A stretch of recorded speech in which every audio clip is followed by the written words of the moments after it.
Hi, everyone. We're going to give everyone a few minutes just to for everyone to get in.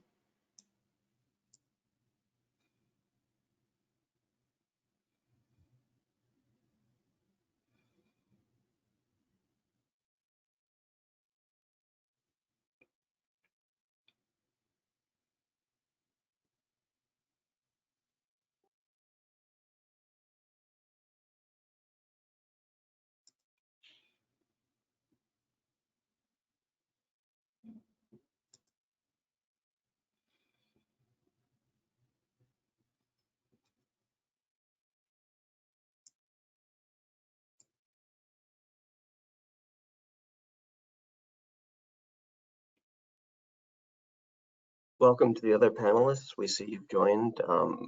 We'll look forward to your talks. Otherwise, you could just hang out in here with the on mute.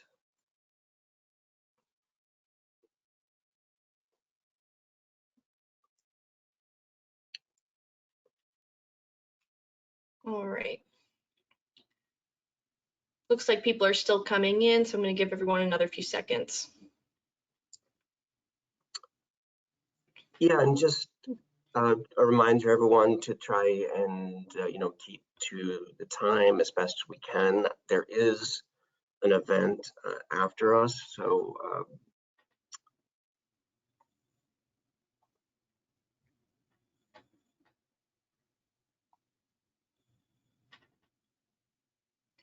All right, it's 11:02, so I'm going to start the webinar. Thank you all for joining us today for the TAA Research Symposium. We want to thank our symposium sponsor, MLX, our platinum sponsors, the Warner Fund and PHRMA, as well as our donors and supporters for making this free conference possible. To support essential programming like this, visit tourette.org/donate to make a contribution today. If you have questions today, you may type them in the question box at any time. We will address them during the Q&A portions of the presentations. If we do not address your question, it will be sent to the presenters after the program to be answered. It is my pleasure to introduce our symposium moderators, Claude Schofield and Aaron Giddis. hello and welcome to everyone, and thanks for being here today for this research symposium. I think it's going to be a fantastic lineup, where it's going to highlight some of the Tourette Association of America's young investigators and their research.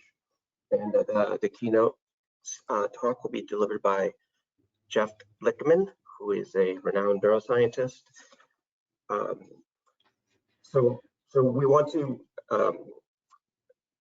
to tell you, again, thanks for your support. The Young Investigator program is one of our grant funding mechanisms, and it's designed to provide research funding to scientists in the early part of their career, to postdoctoral fellows or to newly appointed professors. And the idea behind that is that if you give funding to a scientist, a researcher at that point in Tourette, they will be so inclined to begin to answer those questions and address the scientific needs that we know we need to do to make advances in the field. So I would like to introduce to you my co-moderator, who is also the co-chair of our scientific advisory board. Aaron Giddis is currently a professor at Carnegie Mellon University, and she is a neurophysiologist. She received her undergraduate degree from Brandeis and was a Fulbright scholar.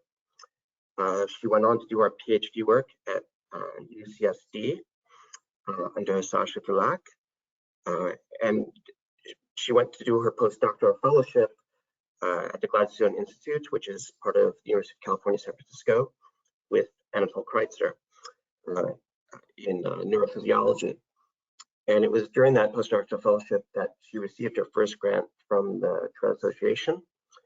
And I think it was that grant that really led the way for her next award, which was a award from the National Institutes of Health, the K99 award, which is really the most prestigious award a postdoctoral fellow can get offered.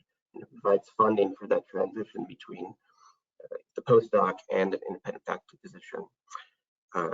She's gone on now to set up her own lab at Carnegie Mellon, received tenure, and she has a robust research lab with fellows and students, and studying electrophysiology of circuitry in the brain. And you know, I'm really proud that the Tourette Association of America was part of that, and it just kind of illustrates how when you donate to research, you can get this money to the early stages of the career where it can really have an influence over the direction of their research. So thanks to everyone and who has given, and for those who are interested, I think today will be a great illustration of where those research dollars go and how they impact the careers of these young investigators. So with that, I will turn it over to my co-moderator, Dr. Geddes, who will give a short presentation.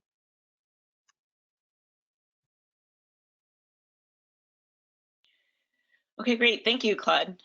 Let's see, there we go. Can people see my screen? Yes, we can see your screen. Okay, great. All right, yeah, thank you very much. I'm really excited for the research symposium today. I wanted to briefly, introduce myself, Erin Geddes, and the co-chair of the Scientific Advisory Board, Carol Matthews. For those of you that are listening may not know that the Tourette Association of America has a Scientific Advisory Board, and our job is to guide the association in defining strategic directions for grant funding and to review proposals and recommend the best of those proposals for funding to the board of directors. So it's a really fun opportunity to see all the different research ideas that are out there for the to study Tourette's, and it's really exciting to get to be a part of fostering the next breakthrough in this field.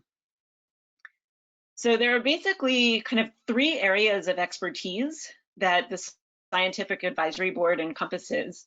And the top 2, genetics and epidemiology, and then clinical trials, behavioral therapy, and neuropsychology, might be familiar to many of you. I think who's not familiar with epidemiology these days with the latest events of the past year.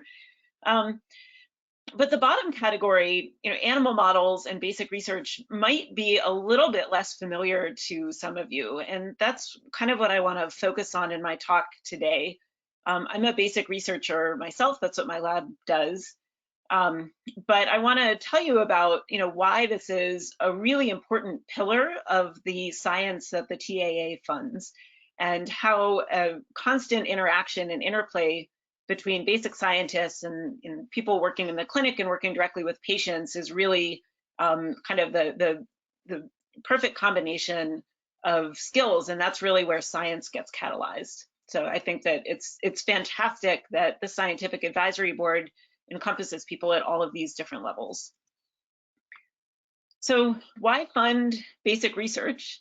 What can you learn about a human brain by studying a mouse brain, for example? And I found this quote. I think it really encapsulates why fund basic research.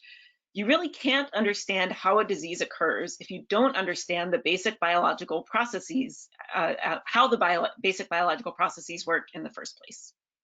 All right, and a great example of that is the discovery of these mRNA vaccines that are now helping to pull us out of the pandemic. Right, those vaccines were not discovered overnight. They were, I'm sure you guys are reading about stories about how they're based on science that really took place over 20 or 30 years. In many of these initial studies that led to the development of these vaccines were never disease oriented in the first place. It was just the study of basic biological mechanisms. And over the years, it sort of grew into the clinical sphere and was ready for incredibly rapid translation when the need arose and called upon. So basic science really rose to the challenge of the pandemic. And I feel like it's a time where I'm feeling very proud to be a scientist. But let's, today we are highlighting research in Tourette's. And so let's talk about how basic science has fostered new treatments for Tourette's. So I'm going to tell you about kind of 4 different levels of this. Science is never clean and linear, so things bounce around. It's not quite as 1, 2, 3, 4 as I'm going to present it, but basically there's in a small number of patients that have Tourette's, it seems like this is that the symptoms of the disease in these patients are causally linked to a mutation in a gene that is important for histamine production. You guys may have heard of histamine. It's something that you can take an antihistamine if your allergies are bothering you. Well, it turns out that histamine is an important neurotransmitter in the brain, and it's involved in a number of different functions. It's involved in kind of inflammation. Your eyes get puffy when you're having allergies. Same kinds of things can happen in the brain, and if these things happen kind of early on in development, it can lead to a constellation of symptoms. And again, in this particular family, a genetic study found that a mutation in an enzyme needed for histamine production was causal to Tourette syndrome. This knowledge then kind of led basic scientists to want to learn more about this process. There were mice already available that were lacking this gene, but it had never really occurred to people to investigate what the motor symptoms of these mice were like, what they were like at the behavioral level. And so that was a TAA funded study that happened. A paper was published in 2014. Chris Pittenger is the PI on that project, and they found that mice that lack this gene that was pulled out of these human studies develop tick-like movements, and they respond to haloperidol, which is a drug that is often prescribed for Tourette's patients. Then a follow-up study by that same group was really starting to investigate where in the brain, if you could put histamine back, what part of the brain do you need to put it back into in order to reduce these symptoms? And they found if they put it in a part of the brain called the striatum, which I'll be talking about in a minute, that's the part of the brain that I study and which first brought me to the TAA. If you put histamine there, nowhere else in the brain, you just put it back in that one area, that can reduce the number of these kind of stereotypies or abnormal movements. So this is starting to build towards a biological understanding. Now we kind of know where to look. We even know a little more about that. We think we know particular types of neurons in the striatum that we need to target. So this is starting to build a biological understanding of how to manage these symptoms. And really exciting, kind of some combination of the genetic work, these animal studies plus others. There are now ongoing clinical trials to test whether drugs targeting the histamine system can reduce the symptoms in Tourette's patients. And one of these drugs was actually made by AstraZeneca. I was surprised to see that. So, so this is kind of a story that shows how science can sometimes be slow, but it can really pay off. And so hopefully these clinical trials will provide some promising results. This is not going to be true for all Tourette's patients, right? This is a complicated disorder, and most patients don't have that particular mutation. But like I said, it's kind of, we're learning from basic science where in the brain we need to look. And a particular area of the brain that seems to kind of come up over and over again in human imaging studies of Tourette's and animal models is this brain area called the striatum. And the general thinking is that there are different types of brain cells in this area. Some of these brain cells are involved in circuits that make animals move. Others are involved in circuits that make animals stop. And so the striatum is generally thought to be this filtering area where it allows movements that you want to make go through and movements you don't want to make get filtered out and stopped. And so you can see why this is kind of a really hot area, an area of great interest for study in Tourette's patients. How can we kind of restore the proper filtering functions in this brain area? So many of the basic grants that we see on the scientific advisory board are looking at the particular cell types within this brain area and trying to understand, at the neurochemical level, at the circuit level, what controls the activity of these cells. And neurons in the brain don't act independently. There are tons of other neurons that are all sort of sending different signals, trying to tell these neurons what to do.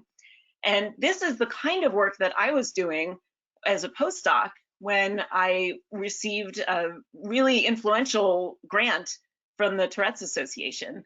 I was studying what these neurons are doing in Parkinson's disease, which is a movement disorder. It's kind of on the other end of the spectrum. Patients with Parkinson's disease can't generate enough movement. But it turns out that all of these movement disorders, whether it's too much movement, too little movement, many of them involve dysfunction of neural circuits within the striatum. And it's nice to be able to have these sort of cross-field kinds of collaborations, because the brain is complicated enough that if you work in a silo, you're not going to figure it out. So it really is one of the powerful, one of the ways that the Tourette's Association can have the greatest impact is by bringing in these researchers. They're at very, kind of early stages of their independent careers. So they're senior postdocs, or they've just started their own lab. They're familiar with these parts of the brain, but they're really kind of, looking for the questions that their knowledge can best address. And so I think bringing in researchers that were working in Parkinson's or working in ADHD, it's another disease that's often, co-diagnosed with Tourette's. Scientists with expertise in these areas can really bring a lot into the field. And we're going to hear about some of those exciting young scientists today in our meeting. So with that, I'll turn it back over to Claude, and I look forward to talking with you guys throughout the day. Great, Erin. Thank you so much. That was fantastic, and I think everyone can see how that early support really was able to influence your career and sort of enable those subsequent steps that everyone takes in their scientific career. So you're one of our best examples of an alumni from this program, and thanks again. So with that, I will introduce our first speaker today, Jennifer Vermillion. Dr. Jennifer Vermillion. She's a neurologist. She went to Vanderbilt University for her undergraduate degree, studying molecular and cellular biology.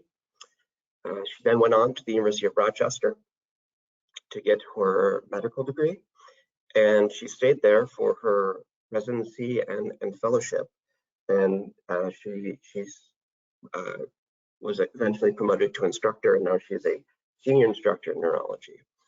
And she was a clinical fellow recipient of the Tourette's Association grant in 2019. And so today her talk is called Anxiety Phenotypes and Functional Impact in Youth with Chronic Tic Disorders. So, Jennifer?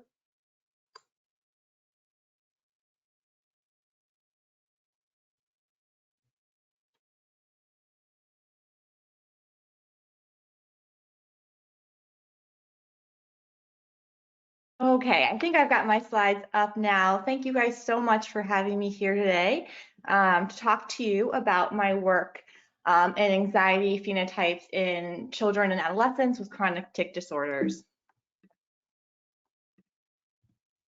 I received research funding from the Tourette Association of America, American Academy of Neurology, and American Brain Foundation for the work I'll be talking about today, although that's also why I'm here to talk to you today. So the objectives of my talk are going to be to first kind of give you the context of where this interest in anxiety and tic disorders comes from, what we know about it. I'll discuss some of my recent research on anxiety and tic disorders, and then provide an overview of my current study looking at this topic. So to start off, I want to first look at this graphic that's from the Tourette Association of America website that I think really nicely demonstrates what we know to be true about individuals with tic disorders such as Tourette syndrome. We know that they often will come to see the neurologist or maybe the psychiatrist for vocal tics, motor tics, perhaps both. But often that's just the tip of the iceberg. There can be many other symptoms going on that might be underneath the surface that are very important to evaluate for, because we know that these other symptoms can cause as much, if not more, difficulty at times than the tics themselves. And so typically we think about attention deficit hyperactivity disorder, which is present in about half of individuals with chronic tic disorders. Obsessive compulsive behaviors and obsessive compulsive disorder, also very common. And then of course what I'll be talking about today, which is anxiety. So why even focus on the comorbidities? Why am I, as a neurologist, talking about these comorbidities? Well, there are several reasons, and one being that it's important. It's important to the patients that I see. In the Tourette Association of America's impact survey that they did in 2018, one of the questions that they asked individuals with Tourette syndrome was what their biggest challenge was. And many of the individuals, around 40% of them, said that their comorbid psychiatric symptoms were their biggest challenge. So clearly these symptoms matter. Some work that our group has done has shown this to be the case as well. So we looked at child psychosocial quality of life and found that there was an association with lower child psychosocial quality of life and elevated symptoms of ADHD, or attention deficit hyperactivity disorder, and anxiety symptoms, but it wasn't actually related to tic severity. We also found that the severity of ADHD symptoms, OCD symptoms, and depression, but not the tic severity, was associated with family function. And then work done by Gorman's group found that the severity of ADHD, OCD, and tic severity were all associated with worse child global function, suggesting that tic severity is important. It's important to be aware of it, but it's also important to take into account these other co-occurring symptoms. It's also important because these conditions are common in children with tics. This is a table taken from an older study done by Roger Curlin's group when he was at the University of Rochester. And this is a community-based study where he went out into schools with his group and evaluated children for the presence of tics and tic disorders, as well as other potential co-occurring conditions. And this table is taken from the manuscript from that, where on the left-hand side here, you see the different diagnoses that they evaluated for. The middle column here is showing the odds ratio, the odds that an individual with tic disorder would have this condition over somebody without tics, and then the p-value, whether or not this was significant. And I've highlighted in red all the ones that were found to be statistically significant. And what I think is interesting here is that a number of these conditions are considered anxiety disorders, phobias, separation anxiety, over-anxious disorder, which was a DSM-4 diagnosis at the time. So anxiety disorders are common in these kids and more common in children with tic disorders than children without, according to this study. Some other reasons to focus on anxiety, I mentioned earlier about the comorbid conditions, co-occurring conditions that seem to have association with psychosocial quality of life, anxiety symptom severity being one of them. And also in a study done by Lewin's group, they found that if you look at this relationship between tic severity and functional impairment, that relationship was actually moderated by the level of anxiety symptom severity that was present. So clearly it plays some sort of role and perhaps interacts with tics in some way. We've also found from various types of studies that these symptoms, anxiety symptoms, matter to patients and their families, and they recognize anxiety as a problem for them. So this was a study done by Cuenca's group where they did a mixed methods approach. They did an online survey of parents with children who have Tourette syndrome. They had 295 surveys completed that way. And they also did in-depth interviews with youth with a diagnosis of Tourette syndrome, 42 of those. And they found some themes that were really interesting, and a few of them that related to anxiety and anxiety type symptoms. So the children with Tourette syndrome identified that their worries had a big impact on their tics. And then for parents, when they were saying what their most desired outcome of treatment would be, the second most desired outcome that was reported in about 22% of parents was the ability for their child to manage or reduce the negative emotions associated with tics. From that study, from the interview portion of it, I pulled out some quotes from some of the participants that I thought were particularly striking and interesting in thinking about this relationship with anxiety and tics and the impact that anxiety can have on these children.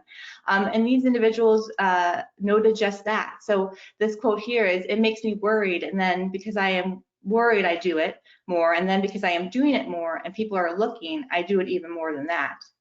This person said at one point they just kind of like fade off, but then the next point you think it's all gone and you have anxiety levels build up and it starts all over again. This one says, I'm fine with the tics. It is more the stuff that comes along with the tics, like the emotion. That's worse, I find. I try not to do them, but I find it a bit hard when we are doing something and I am nervous. Like when we are doing something, I am a bit nervous about it. It is a bit worse. And it can make you feel more relaxed. So then you would be less stressed. So I wouldn't have done them as much. So these individuals in different ways that they worded it are really speaking to that association they see with anxiety and tics. Anxiety disorders are common in youth with tic disorders, present in about 50% of individuals with a chronic tic disorder. And we know there's a relationship between stress and tics. The children in that study noted it and identified it. We also know as clinicians that tics do tend to worsen during periods of increased stress or increased anxiety. Traditionally, we think about this at the beginning of the school year and even just a typical school year, not during a pandemic. We find, those first few weeks of school, we get a lot more phone calls about tics worsening and thinking, it's this change in environment, this increased stress, even if it's excited stress, that can lead to increased tics in these children. So what do we know from the literature about anxiety and tic disorders? For a while, the focus was really on ADHD and OCD. These are considered core comorbidities in tic disorders, highly associated with tic disorders, some underlying genetic linkages with tic disorders. And so anxiety disorders, which were previously called non-OCD anxiety disorders when OCD used to be classified as an anxiety disorder. These non-OCD anxiety disorders were reported, they were noted, but they weren't really as well understood or as focused on quite as much. In 2000, Dr. Coffey's group with her colleagues, they published a paper that was really specifically focusing on non-OCD anxiety. And so this was a really big paper that first clued into the importance of anxiety in this group. And so here is the title from that paper, Anxiety Disorders and Tic Severity in Juveniles with Tourette's Disorder. And the purpose of this study was to evaluate the relationship between anxiety disorders and tic severity in youth with Tourette. So they enrolled 190 youth with Tourette, and they grouped them into two groups, mild or moderate Tourette or severe Tourette based on tic severity. So most of the individuals were mild or moderate, 71%, and 29% had a severe phenotype. And here are some of the results from that study. One is that they found that anxiety disorders were common. So in the mild or moderate Tourette group, just over half of those individuals had at least one anxiety disorder. And then in the severe Tourette group was even more common. 70% of them had at least one anxiety disorder. And they found that most of the anxiety disorders were more common in the severe Tourette group compared to the mild moderate group. And this was especially true for separation anxiety disorder. In fact, after controlling for the other anxiety disorders, those who had separation anxiety disorder were 3 times more likely to have a severe Tourette phenotype. Those with severe Tourette were also more likely to have multiple anxiety disorders. So at least 2 anxiety disorders were more common in those with Tourette syndrome, who had severe Tourette syndrome. And so in this graph over here on the right, this is demonstrating some of that. So on the x-axis, you see the number of anxiety disorder types, so social phobia, separation anxiety, generalized anxiety, for example. And then on the y-axis, you have the percentage of individuals with that number of anxiety disorders who have a severe Tourette phenotype. And as you can see, the more anxiety disorder diagnoses you have, the more percentage of individuals with severe Tourette. So the take-home points for me from this study were that anxiety disorders are common in youth with Tourette, and especially in those with severe Tourette, and that separation anxiety disorder most significantly predicted tic severity. In 2015, Dr. Herstred's group published data from this large comprehensive study on psychiatric comorbidity in Tourette. So this was another paper that really had a big focus on the comorbid, co-occurring psychiatric conditions that can come along in Tourette syndrome. It was cross-sectional, so it was one point in time, and it included participants with Tourette and their unaffected family members. And the part of the study that I'm going to focus on is just those that included those participants with Tourette. There are over 1,300 individuals included, so it was a really big sample size. And one aspect that they looked at was this concept of core comorbidities and non-core comorbidities. So core comorbidities being ADHD and OCD. Like I mentioned before, we have a lot of research on these diagnoses as they relate to Tourette syndrome, and we know a lot about that relationship. But we also know other comorbidities can come along with this too. And so those were considered the non-core comorbidities, and the ones they looked at pardon me, are listed down here along the x-axis. So mood disorders, anxiety disorders, disruptive behavior disorders, etc. And what they looked at was the prevalence of these different non-core comorbidities in individuals with Tourette based on the presence of or absence of other core comorbidities. So if you look here at the anxiety disorder portion, the gray bar is those who have tics only, no ADHD or OCD. Yellow is those who have OCD. Red is those who have ADHD. And orange is those who have both OCD and ADHD. And as you can see in the anxiety disorder portion, the presence of OCD, ADHD, or both, and especially OCD, is much more highly associated with having an anxiety disorder. So those with anxiety tend to have these other core comorbidities coming along with it. And that actually we see in the other co-occurring conditions as well. Another part of the study was looking at the age of onset of symptoms. And so what you can see here is the dots are representing the average age of onset of these different symptoms that can come along in Tourette, including Tourette itself. And the width of the plot that you see is representative of a higher proportion of individuals who have age of onset at that time. So in the Tourette group, average age of onset around 6, but really that school age period is where we more commonly see it. ADHD, for example, tends to be diagnosed just a little bit before Tourette, but for some individuals after. And then anxiety is interesting because the average age of onset is a little bit after the diagnosis of Tourette, but it's really quite a broad range that you can see here. So anxiety disorders might come on before the onset of tics and can also come on years after the onset of tics. So my take-home points from this study were two. So one, that anxiety disorders were more common in individuals with Tourette who have ADHD, OCD, or both. So they can sometimes have a more complex presentation with these multiple symptoms going on. And that children with tics should be screened for anxiety disorder starting at a young age, but we need to continue doing it into adolescence and young adulthood because these symptoms can arise later as well. And then I want to touch on this study as well. This is a study done by Marwitz and Pringsheim, where they were looking at the clinical utility of screening for anxiety and depression in children with Tourette syndrome.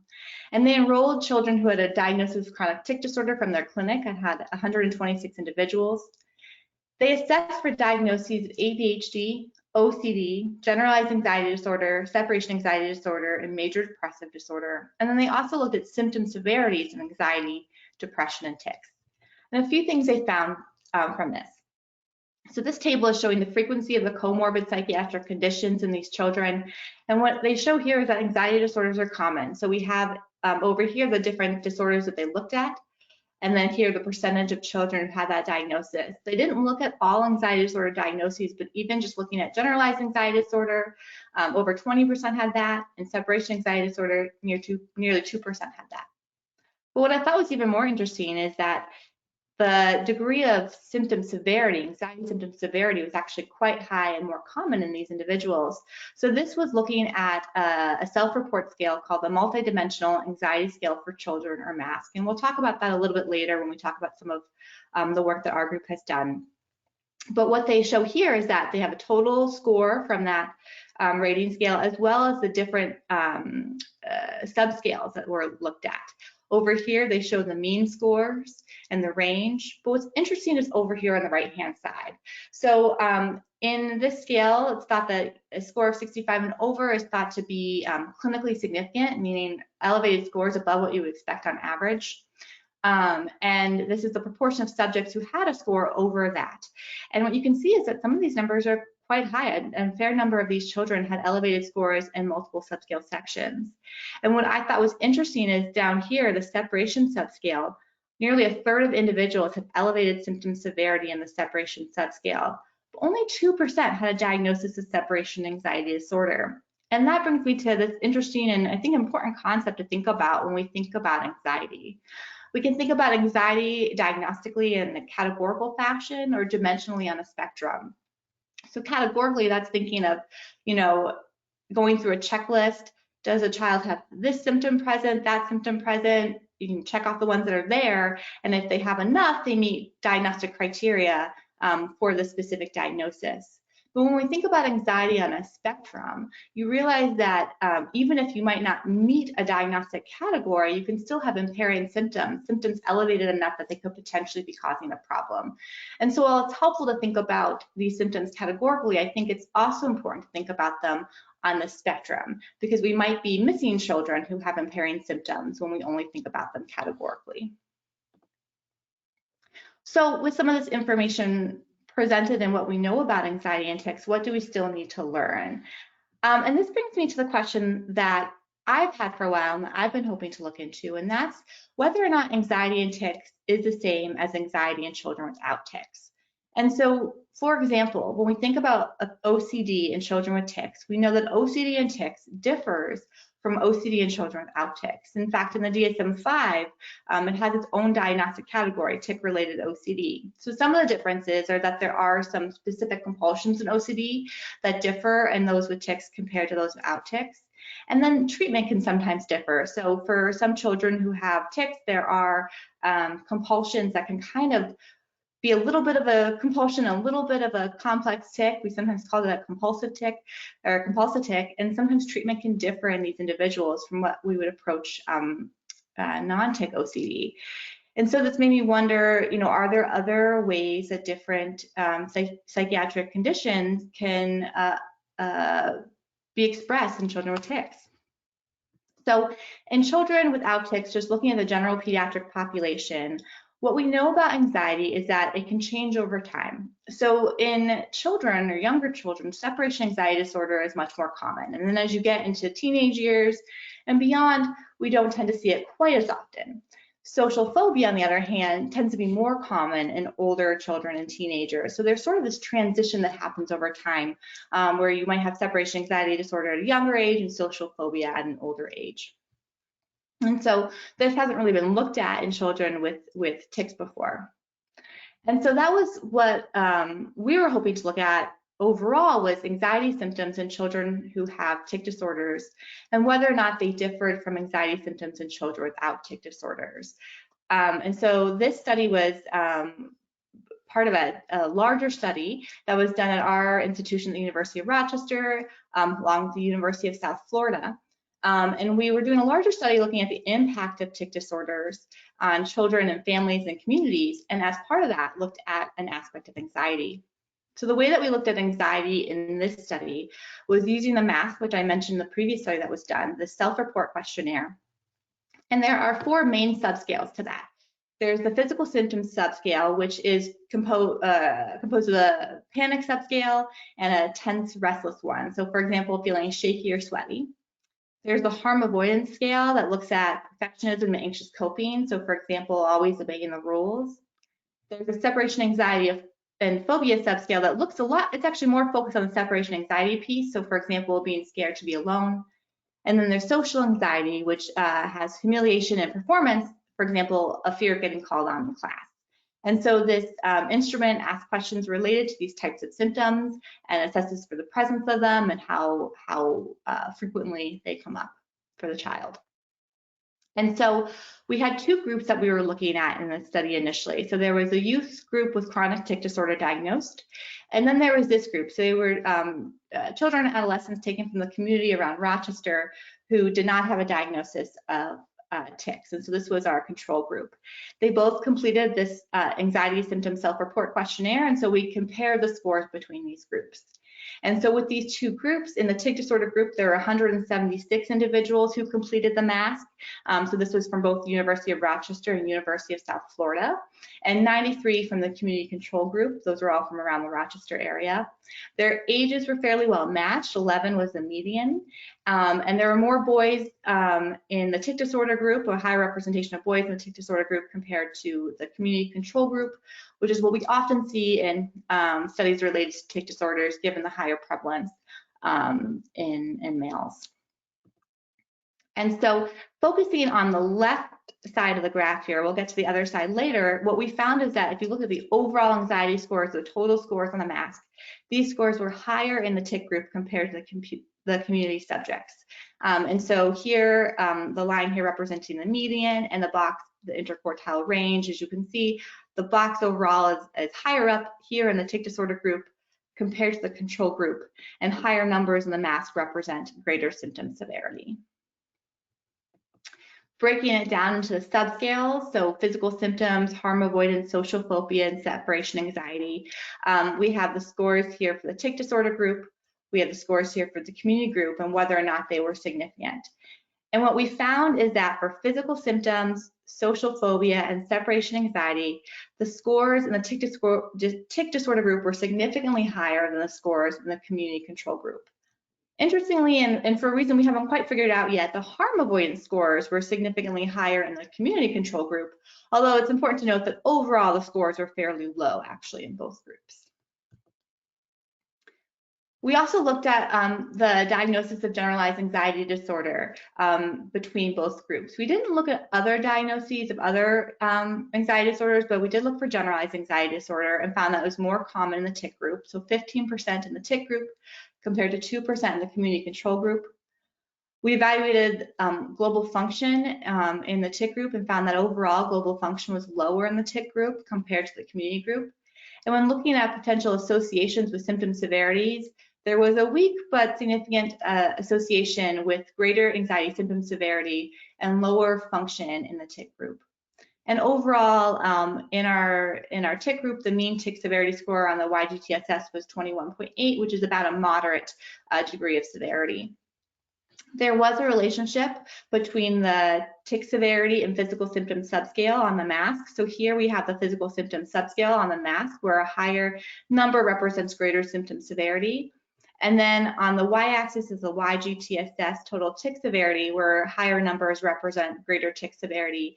And there was this relationship where having a greater amount of physical anxiety symptom severity was associated with greater total tic severity. So that was looking at youth with chronic tic disorder compared to youth from the community. And some of those results were not too surprising. We did think that the anxiety symptoms would be higher in the tic group based on what we know about tics and anxiety. So then the next question we had was, well, how does anxiety in those with tics compare to anxiety in those who have anxiety but don't have tics? And so we wanted to get a group of children who had this anxiety disorder diagnosis without having tics, and we're wondering if we could compare mask scores between these two groups. And so because we hadn't included this group in our initial study, we had to figure out if there was a way to find this group. And in fact, this group did exist. So the group that we looked at came from the Child Adolescent Anxiety Multimodal Study, or CAMS. So this was the largest randomized controlled trial of anxiety in youth that enrolled 488 individuals. And the people who were enrolled were participants who were not on medication yet for anxiety, but they wanted to be treated for their anxiety. So their anxiety level was significant enough to the point that they were seeking treatment. Those individuals are randomized to medication, behavioral therapy, a combination, or placebo. And as part of the study, for baseline measurements, they did a number of different instruments, including a self-report mask. And so these data were available, and we used the data on the baseline mask, so before they had started any kind of treatment, and compared it to our tic disorder group. And what we found was interesting. So this is where we can now look at the right side of the graph here, where this is the CAMS group, so those treatment-seeking anxious youth, compared to the tic disorder group. And we found that overall anxiety scores were similar between these two groups. Now these two groups were similar in age, so median age again around 11 for the CAMS participants. There was again a difference in the breakdown of male versus female sex. And when we looked at the different subscales, what we found is that there were some, although the overall anxiety symptom severity was similar, there were some differences that we found. So in the physical symptom scores, the tic disorder group had significantly higher scores compared to the CAMS group. In the separation anxiety group, the tic disorder group had significantly higher scores compared to the CAMS group. There was no difference between the social phobia scores, or at least not a significant difference. And then again, this harm avoidance subscale was significantly lower in the tic disorder group compared to the CAMS group. So another question we had was, getting at that idea of, is this different based on age? Is there anything different about the way that anxiety seems to present depending on the age of the subject? And so what we did was we broke down both groups, the tic disorder group and the CAMS trial group, into into two age groups. So children, those under age 13, and adolescents, those 13 years and older. And this is a busy slide, but I want to have you focus first at the bottom here, the CAMS trial group, and over here in the red box where we looked at the social phobia scores and the separation anxiety scores. So what we found in the CAMS group was that social phobia scores were significantly higher in the adolescent group compared to the child group, which goes along with what we know about anxiety in the general pediatric population. Social phobia tends to be more prevalent in the older age group. And then the separation anxiety group, separation anxiety scores were significantly higher in the child group compared to the adolescent group. And again, what we know from the literature goes along with that, where separation anxiety is more common in children compared to adolescents. What was interesting to us is when you look at the tic disorder group, we didn't see that difference. So the social phobia scores were similar and not significantly different between the children and adolescents. And then the separation anxiety scores were also similar and not significantly different between the children and adolescents in the tic disorder group. And so the conclusions that we drew from this study were that youth with tic disorders have greater anxiety symptom severity compared to youth from the community, but that youth with tic disorders had a similar anxiety symptom severity compared to treatment-seeking anxious youth. We also concluded that separation anxiety symptoms may actually persist in later age in youth with tic disorders, and that social phobia symptoms may start at a younger age in youth with tic disorders. Now, there were definitely some limitations to the study. The CAMS group that we looked at was not enrolled concurrently to the study we were doing. That was an already existing database that we used. And so there are some certain limitations in that, that comparison. Our anxiety symptom severity is based on child self-report alone. Child self-report is a really useful tool and a really helpful tool, but it can always be helpful to have more informants to really get a richer, more full idea of what we're seeing in each individual. Anxiety disorder diagnoses were not fully evaluated. So we looked at generalized anxiety disorder, but we didn't look for the diagnoses of other anxiety disorders. And this is a cross-sectional study, so it was one time point. And so although we had some thoughts about what we might be seeing as far as anxiety or separation anxiety and social phobia, we couldn't really make firm conclusions on the longitudinal nature of anxiety symptoms with its cross-sectional nature. And so with those results, that brings me to the study I'm currently working on, anxiety phenotypes and functional impact in youth with chronic tic disorders. And so the goal of this study is to examine differences in anxiety phenotypes and the functional impact of anxiety symptoms between youth with chronic tic disorders and youth without a tic disorder. And so the first aim of this study is to compare the frequency of anxiety disorder diagnoses and specific anxiety symptoms from a clinician rated scale called the PARS, or Pediatric Anxiety Rating Scale, that we'll talk about in a moment, and to compare those between youth with a chronic tic disorder and a non-tic psychiatric clinic sample. So again, I wanted to have youth enrolled who have a diagnosis of chronic tic disorder, but don't necessarily have a diagnosis of anxiety, because I think it's important to get that idea of the spectrum of potential symptoms, and that those who don't have a diagnosis could still have impairing symptoms. And then the control sample from a psychiatric clinic, they may or may not have a diagnosis of an anxiety disorder, but we know that other psychiatric diagnoses have higher rates of anxiety disorder as a comorbidity. And so it's really an enriched sample for also having potential anxiety disorder diagnoses and certainly having elevated anxiety symptom severity.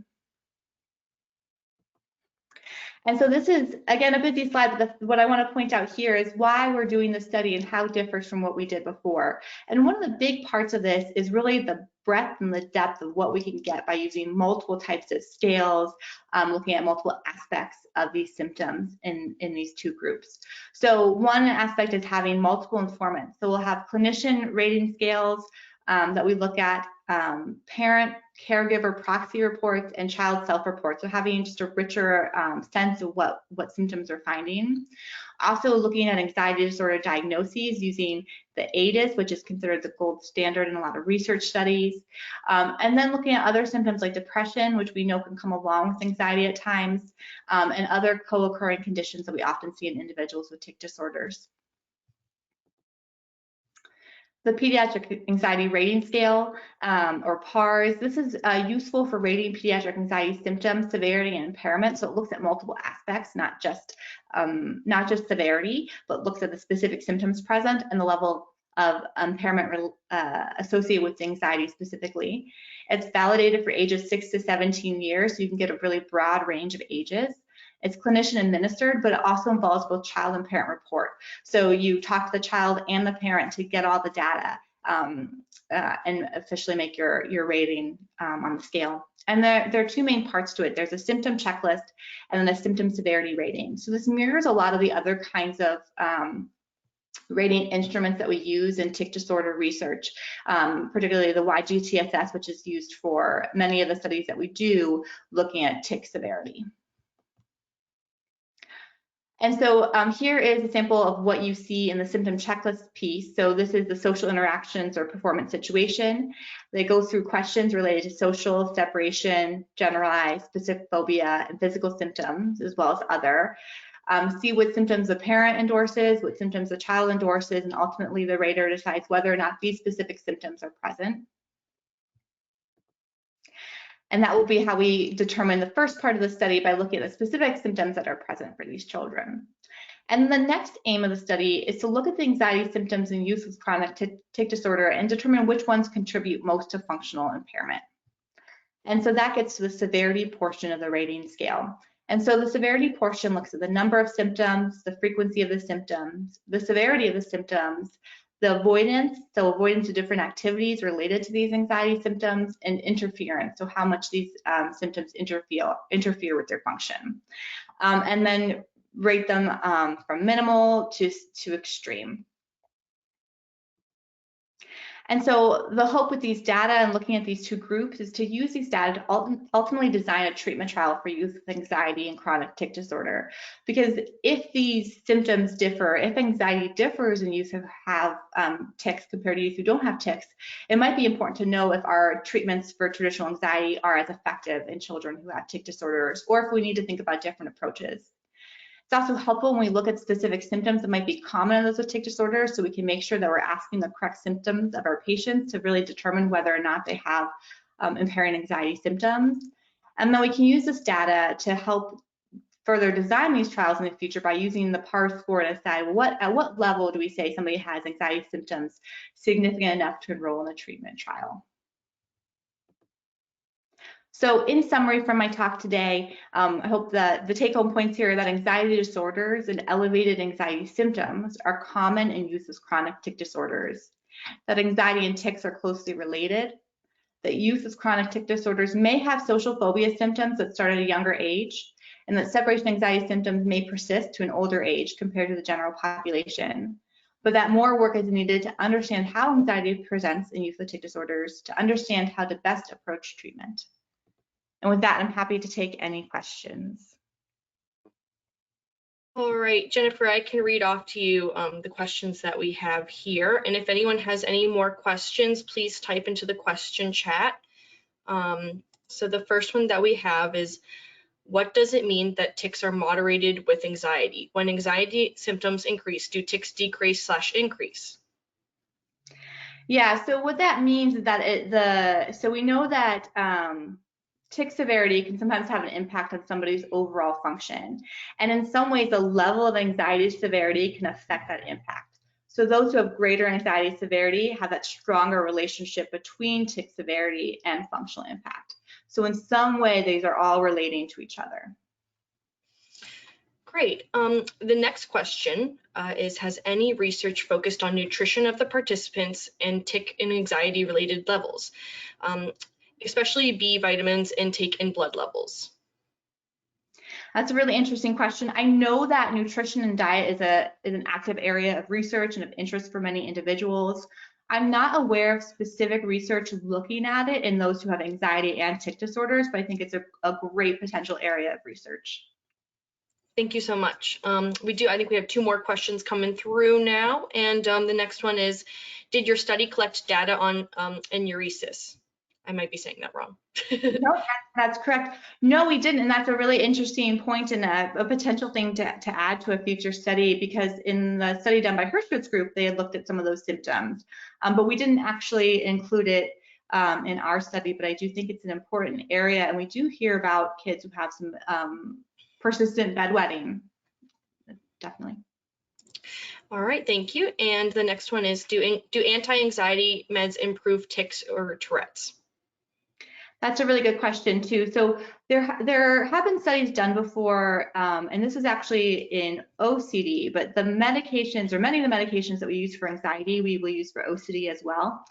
And there was a study looking at SSRIs, the class of medications that we often use, and whether it actually decreased tics. And what they found is that it will decrease OCD symptoms, but it did not in and of itself decrease tics. And so, so we don't usually use them just to treat the tics, but perhaps to treat the anxiety. That makes sense. That's very interesting. And then we have, do you have a hypothesis regarding what medications might be better for kids with tics and anxiety? So Yeah. That's a great question. So and the hard thing is we don't have any head-to-head studies. I think even head-to-head studies are challenging in the general pediatric population as well for different medications. But I'll say one of my probable biases is that I have a really big interest in behavioral therapies. I think medications can be very helpful and have a role. I don't have one specific one that I think is necessarily better over another. But I think that behavioral therapies can have a really big role. And my hypothesis is be really effective for kids with tics and anxiety, but that's something that hasn't been studied yet. Thank you. I just want to remind everyone that these questions will be sent out afterwards, just in case I don't get around to all of them, because there are quite a few coming in. So the next one is, since you do talk about comorbidities, sorry, are you aware with comorbidities that include autism traits like sensory issues, executive function, etc.? Yeah, so we know that so children who have autism spectrum disorder have higher rates of tic disorders and higher rates of tics. So we know that there's that relationship there. And the sensory issue is really interesting as well. I didn't touch on it here, but as part of the study that I'm working on right now, we're evaluating sensory input and sensory sensitivity using a sensory rating scale, with one of the areas that I'm interested in with that being that relationship with the premonitory urge, that sort of hypersensitivity, and the idea of how somebody processes sensations. So I think that's a very interesting area and good question. Yeah. The next one is, which anxiety scale do you think is best for clinical use in CBIT treatment evaluation process? What anxiety rating scale I think is best? Yes. So that's challenging. So the reason I'm trying to use this one, the PARS, is that it's used a lot in anxiety treatment trials. So it's really well validated for treatment trials. I think in clinical use, I often use the SCARED. That's also very well validated. There's a parent version and a child version, and it's free. And so that's why I'll often use that one. The mask is used in a number of trials as well. We used it in ours, but it's not free, so it's a little harder to do clinically. Gotcha. So did the groups of youth studied with tic disorders and anxiety differ depending on geographical locations, such as rural versus urban youths?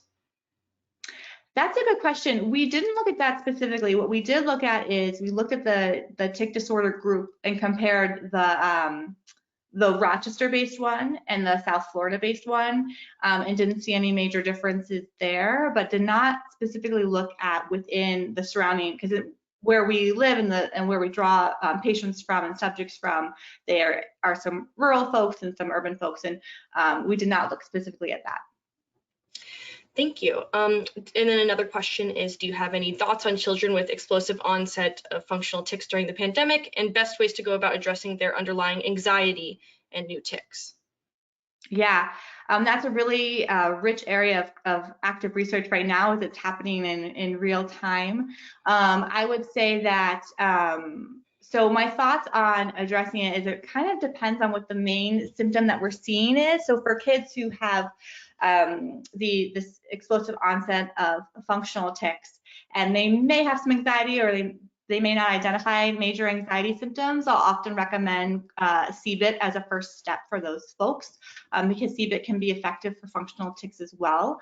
For those who have a really big anxiety component to it and they recognize anxiety as being a big component of symptoms, I'll often recommend starting with cognitive behavioral therapy, actually, to start with addressing the anxiety symptoms that they're recognizing before doing CBIT.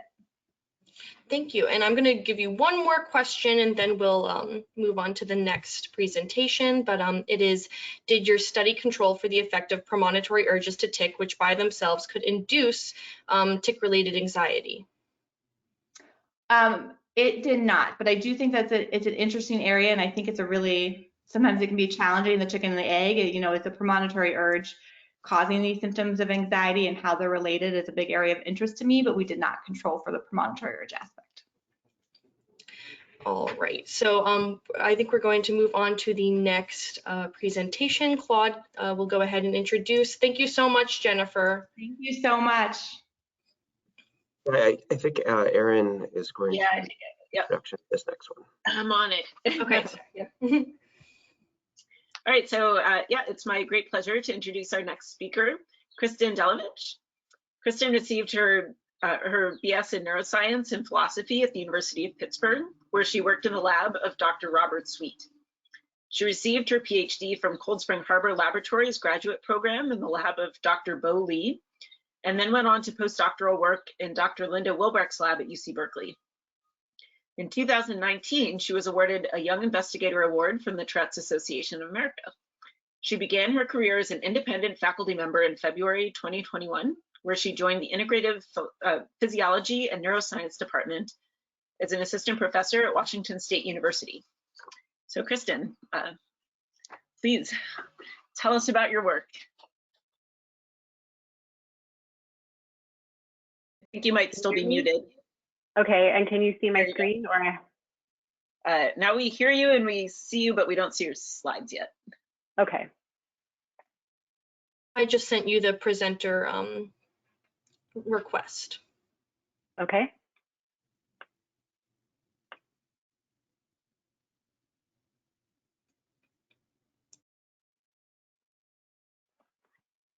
There you go. Looks good. Okay, great. I was having some last minute computer problems, so hopefully everything works now. I'll say we're seeing a maybe the presenter view. I see your next slide coming up. Okay, let me then. Yep, that's it. Okay, great. So thank you for the introduction, and I'm really excited to be here today to share my work as part of my funded project with the TAA.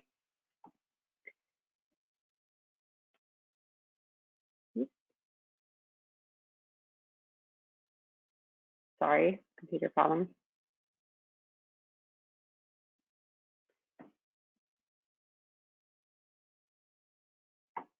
Sorry, one second, what's happening?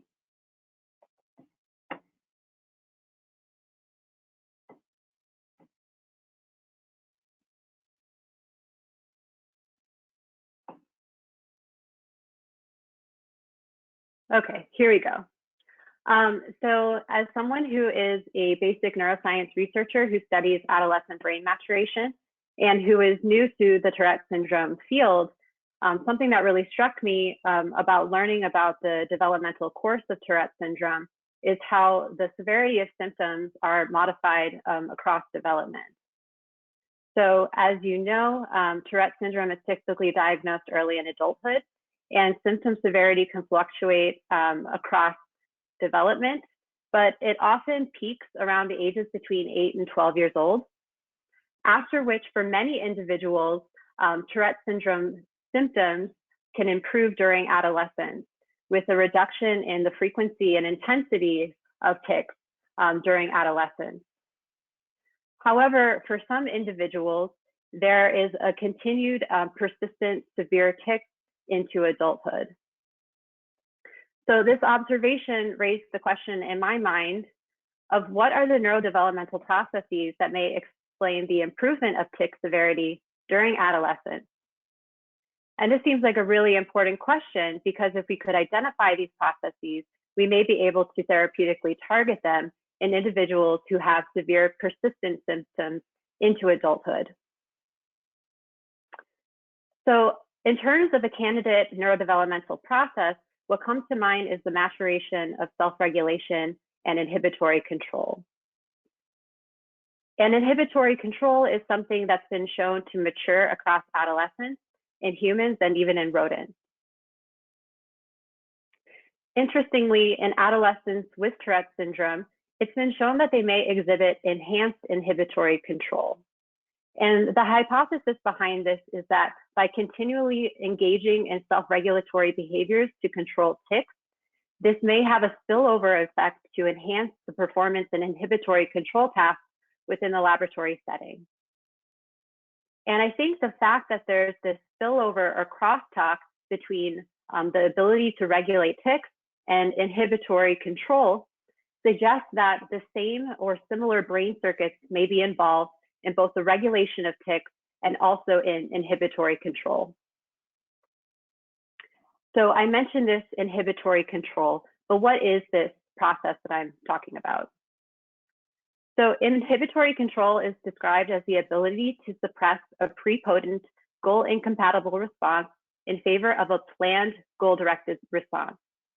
So this description kind of contains a lot of jargon. So I think for illustration purposes, it would be best if we just run through a sample of an inhibitory control task. So let's try that. So the task that I'm presenting here is adapted from the study by Bain et al. From Sylvia Bungay's group. And in this task, subjects are instructed to follow one of two rules. And the first rule is to select a response, a left or right button press, based on the direction that a fish is facing. The second rule, which is a little more complex, is to use the color of the fish to guide whether you make a left or right button click. So in this case, the blue fish, you should respond with a left click. And in the case of a red fish, you respond with a right click. So let's run through an example of a trial in this task. So in the beginning, the subject fixates on a central point, and then they receive the instruction for which rule to use on that trial. So in this case, it's direction. We see a fish that's facing left, so we click the left button, and that's the correct response. Now, the next trial, we are instructed to use the color rule. And just as a reminder, and subjects would get more practice in this, that blue means left and right means, red means right. So in this case, we see a red fish and we click right. And on this next trial, we again are instructed to follow the color rule. And now we see this fish here, and it's facing left. So we might have an initial inclination to click the left button, but we have to keep in mind the rule that the red fish indicates the right response is correct. So we make the right button press. So we might notice that this last trial is more difficult. And that's because when we follow the two rules, looking at this fish stimulus, the direction rule and the color rule have incompatible competing responses. So the direction rule is something that we are more familiar with and encounter in our daily lives. And so this is why the response that we want to make to the left button is what we call the prepotent response. It's more natural to follow this direction rule. But in order to make a correct choice in this trial, we have to inhibit that prepotent response and engage inhibitory control to then be able to use the color rule to guide our selection of the correct choice of the right button click. And as I mentioned, this is an ability, this inhibitory control is an ability that matures across adolescence. And this task that I took from the study, Bain et al., they tested this task in children with Tourette syndrome. And what they found is that unmedicated children with Tourette syndrome perform similarly overall to their typically developing peers. But when they looked more closely, they did find that tic severity was correlated with slower performance on the most demanding trial types, like the one we just performed. And what I find really interesting is that children with Tourette syndrome tend to engage their prefrontal cortical regions more during this task than typically developing children. And what this suggests is that they may have the same overall performance, but the underlying neural activity may be different. And indeed, they may engage these frontal cortical regions as a compensatory mechanism to help them achieve the same behavioral performance. So what are the neural circuits that may be involved in the developmental improvement of inhibitory control and the self-regulation of tics? So the neurological basis of Tourette syndrome is still an active area of research. However, it's generally agreed that the basal ganglia, a brain region that's involved in motor planning and action selection, is somehow dysfunctional in Tourette syndrome. And this is something that Dr. Gittes highlighted in her introduction to the session. And as I mentioned in this previous study where they saw this increased activation of the frontal cortex in children with Tourette syndrome, it's been suggested that children and adolescents with Tourette syndrome are able to gain control over their tics, possibly through the development of compensatory mechanisms of self-regulation. And this is most likely implemented through neural circuits that connect the frontal cortex to the basal ganglia. So to understand how the frontal cortex may be able to help regulate the output of the basal ganglia, this is a really important question. And I think this is where studying animal models can really help us dissect those circuits. So when we use animal models, we have genetic and molecular tools that allow us to dissect specific components of the circuit. And so to go more into this circuit, I want to highlight that the input region of the basal ganglia is the striatum. And the striatum is the region that receives all of this input from cortical regions, including the frontal cortex. The vast majority of neurons that are in the striatum are the cell type that is called GABAergic projection neurons or medium spiny neurons. And among those projection neurons, there are two main classes. There are the direct pathway neurons that are depicted in red. And these are neurons that express the D1 receptor type of dopamine receptor. And in general, their activity promotes movement and action output. The other main cell class is depicted in blue, and this is the indirect pathway neuron. And in general, they express the D2 receptor subtype of the dopamine neuron, and their activity suppresses movement or inhibitory output, or it suppresses motor output. So I mentioned that these are the two main cell types within the striatum, but there are a variety of other cell types. And a cell type that I want to highlight is the small but mighty population of PV, fast spiking interneurons within the striatum. And they're so-called fast spiking neurons because they can sustain these high firing rates. And these PV interneurons are GABAergic interneurons that target the cell body of the target neuron. And this means that they can powerfully inhibit the output of the neurons that they inhibit. And why are we interested in parvalbumin interneurons in the context of Tourette syndrome? Well, it's been observed that in individuals, in the postmortem brains of individuals who had severe Tourette syndrome, they have a reduced number of these PV interneurons within the striatum. And this suggests that individuals with severe cases who have Tourette syndrome, severe cases in adulthood, they may not undergo this adolescent developmental process that leads to tic remittance. And given that they lack these PV interneurons within the striatum, this suggests to me that the ability of these frontal striatal projections to regulate the output of the basal ganglia and improve inhibitory control and regulation of tics may be dependent on the function of these PV interneurons. So looking at the function of PV interneurons within the striatum, I'm going to highlight the work of our session chair, Dr. Erin Gittes. So she showed during her postdoc that striatal fast spiking PV interneurons inhibit the medium spiny neurons within the striatum. And interestingly, they appear to show biased connectivity with the direct pathway neurons that promote movement. So this suggests that these PV interneurons could really regulate the output of neural activity that promotes movement, including unwanted movements like tics.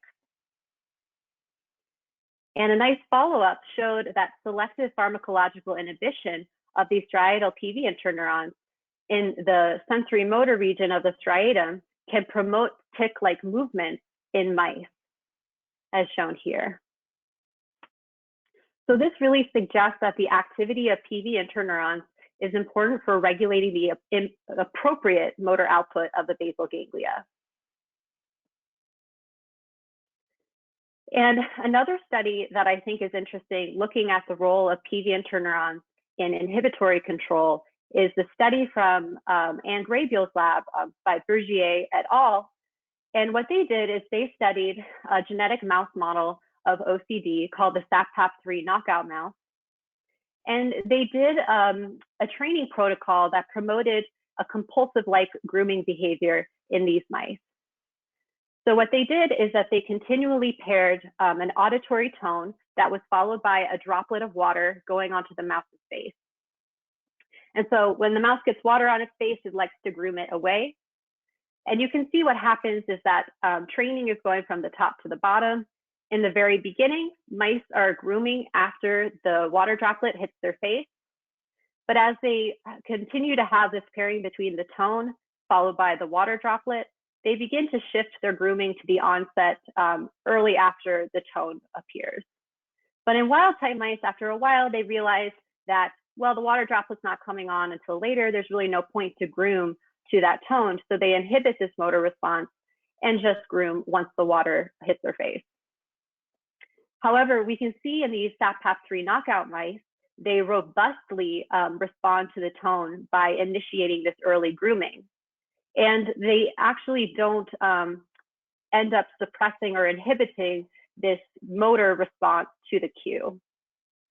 And this suggests that they acquire a maladaptive behavior with this cue evoked grooming, and they'll even groom to the tone when no water droplet comes. So this suggests that they may have some defective inhibitory mechanism to regulate their motor output in response to this tone, making this look like a compulsive type of motor behavior. So the authors then looked at whether they could activate a pathway that would help regulate this compulsive motor output. And they examined a projection, a frontal striatal projection from the lateral orbital frontal cortex into the striatum. So to activate this frontal striatal projection, they expressed an excitatory opsin called channel rhodopsin into a region of the frontal cortex called the lateral orbital frontal cortex. So what they did is they could activate this pathway, and then they recorded activity of identified neurons within the striatum.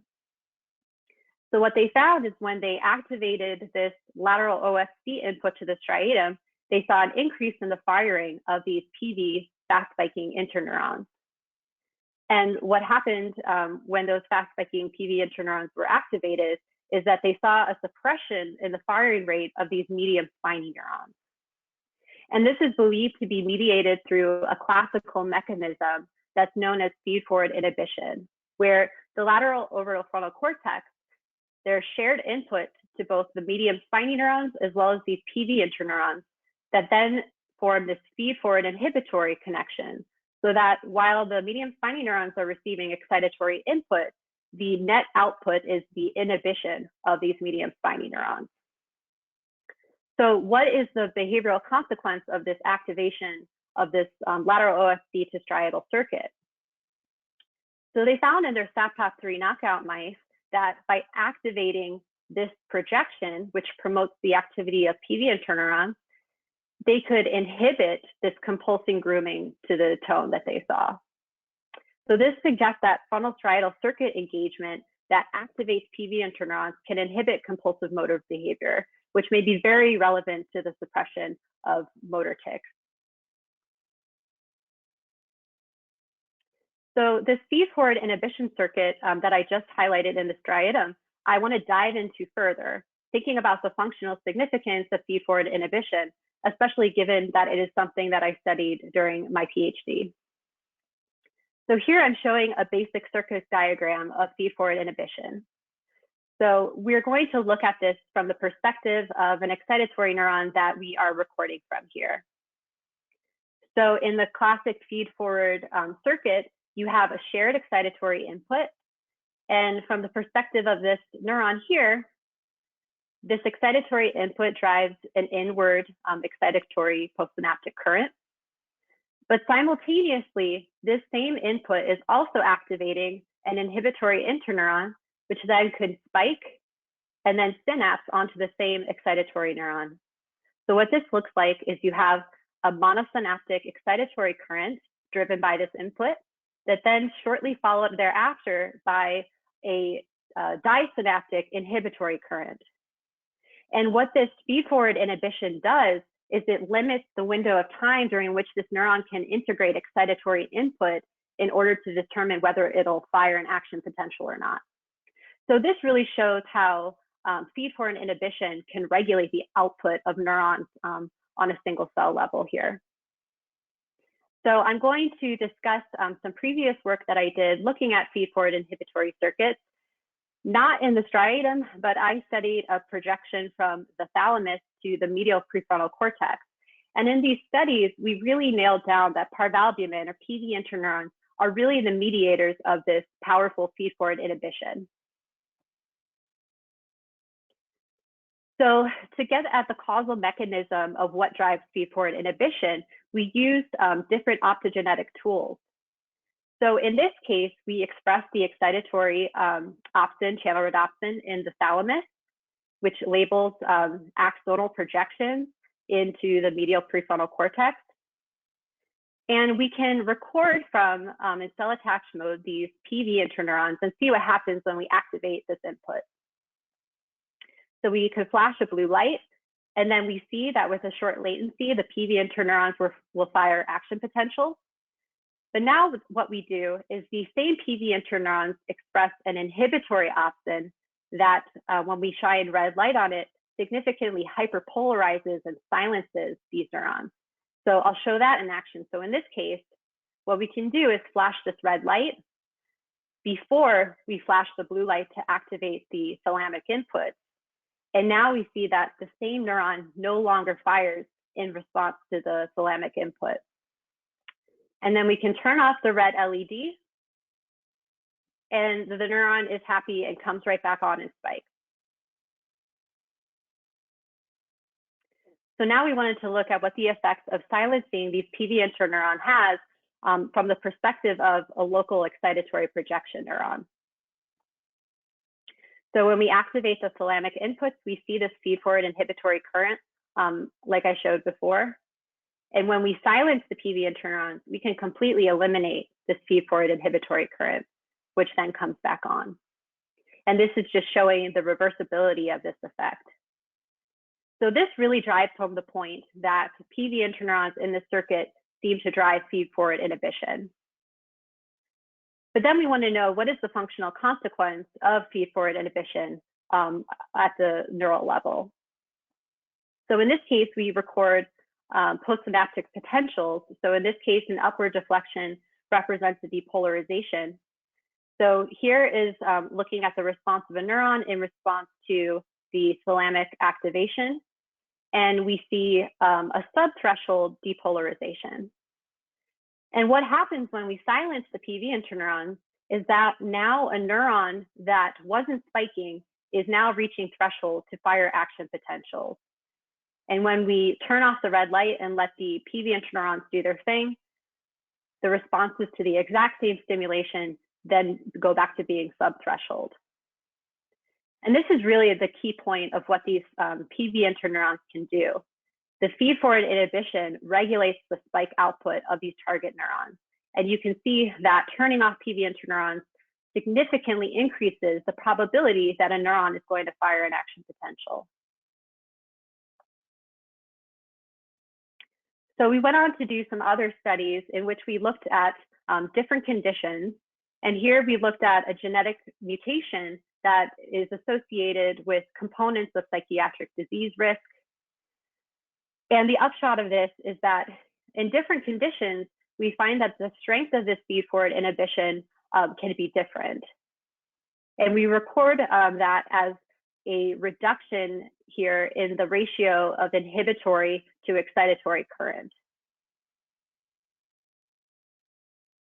So getting into the overview of my current project, there are two core hypotheses that go into this project. And the first is that the maturation of frontal striatal circuits is involved in the improvement of Tourette syndrome symptoms across adolescence. And this is what I motivated in the beginning of the talk by highlighting the human research.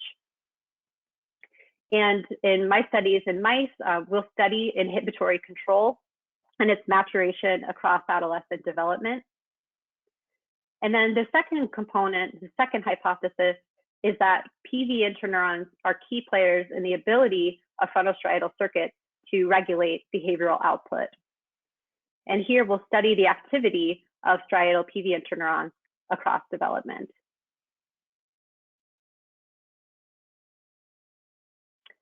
So here we decided to take the lessons that we learned and the approaches we used in the thalamo-frontal circuit to apply to circuits that would be relevant in this inhibitory control.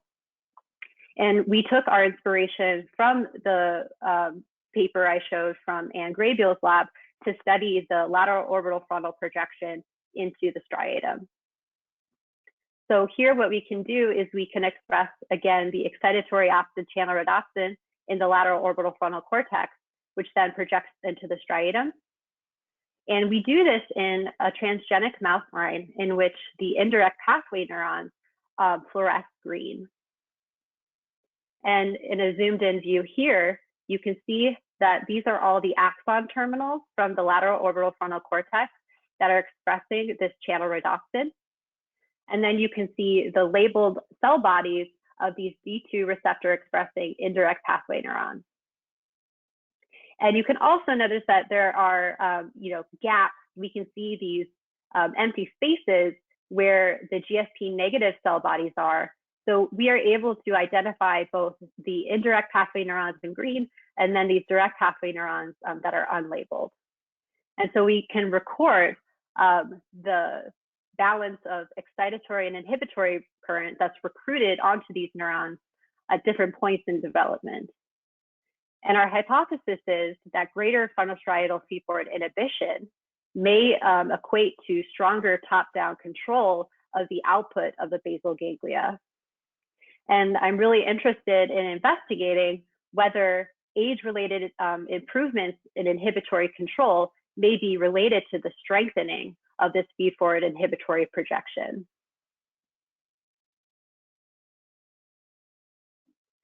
So the question I'm investigating in this project is, does feed-forward inhibition increase across the adolescent transition?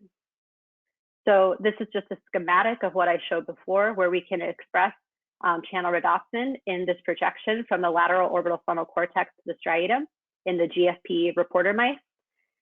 And then we can go into brain slice and record from GFP positive and negative cells, and then use light activation to activate the terminals and record monosynaptic excitatory and disynaptic inhibitory currents.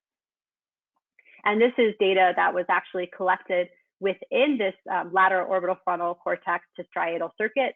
So like we saw in the thalamus to medial prefrontal cortex circuit, we do see that we recruit this feed-forward inhibition, which we believe is mediated by parvalbumin interneurons.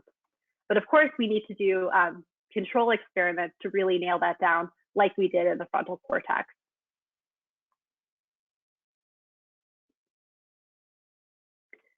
So what do we predict we may see? This is just some dummy data for now, but our hypothesis is that when we record from this circuit across different developmental time points, say juvenile, adolescent, and adult, we might find that the ratio of inhibition to excitation that's recruited in this circuit increases across development. And that's something that we are actively investigating now. But of course, what we're really interested in is how these changes in the synaptic input in the frontal striatal circuit relate to inhibitory control behavior. So what we're going to do is train mice in their version of an inhibitory control task, like the one we ran through in the beginning of the talk. And in this case, we'll train mice in an odor-based go, no-go task. So what the mice will learn to do here is they'll poke in a center port. Well, they'll receive a puff of air that contains an odor. And this odor A will signal, go to the side port and you'll receive a reward. In this case, a water reward. And the tricky part of the task for the mouse will be to learn that when it sniffs this odor B that indicates do not go, they have to inhibit poking to the reward port. Because if they do, they'll get a 4-second timeout. And I can tell you that in mouse time, 4 seconds feels like an eternity. So they do not like this. This is like a punishment to them. So our question in looking at this behavior is, does task performance improve across adolescents? I showed that there is some initial indication, a couple studies that show inhibitory control improves in mouse models. So we want to look at that using our task. And we're interested in whether task performance relates to funnel striatal feed-forward inhibition. And so how we can look at this is we can inject mice with the channel rhodopsin prior to training them. And then after they perform in the task, we can collect their brain slices and actually record the strength of the connections between the frontal cortex and striatal regions. So if we see developmental changes in the strength of feed-forward inhibition, we'll be curious to look at how that relates to performance in the go, no-go task. And then the future goal is to look at how the function of the lateral orbitofrontal cortex and striatum is coordinated in vivo during performance of this task in the mice. So we'll use in vivo fiber photometry to do dual color imaging of both the activity in the axons of the lateral orbitofrontal cortex and the cell bodies of the direct pathway neurons in the striatum. And again, all I have here is predictions, but it'll be really interesting to look at how the activity of the axons from the lateral OFC and the cell bodies in the striatum are coordinated on successful and unsuccessful go, no-go trials. So what we might predict would happen is on an unsuccessful no-go trial, the lateral OFC axons may be active, but we may see a weak inhibition of the activity of the direct pathway neurons, which may lead to this incorrect response. And perhaps what we'll find is that on successful no-go trials, we'll see more of an anti-correlated relationship between the lateral OFC activity and the median spiny neuron activity in the striatum. So we're really excited to get those experiments up and running in my lab. I don't have that data yet, but just I wanted to show an example of an animal performing in a task like this from my postdoc work. So this is a mouse who's performing a task while it's having in vivo fiber photometry imaging from the striatum. And then in my last couple of minutes, what I want to highlight, and I really thought about what Dr. Gittes said in the introduction, is as being a basic researcher who is new to the Tourette syndrome field, I thought about what are the skills and background knowledge that I have that I might be able to use to address open questions in this field. And so as I mentioned, I was really struck by the trajectory of symptoms of Tourette syndrome. And what I noticed here is that the peak of the symptom severity is between the ages of around 8 to 12 or so. And this is striking because this is around the timing of the onset of puberty.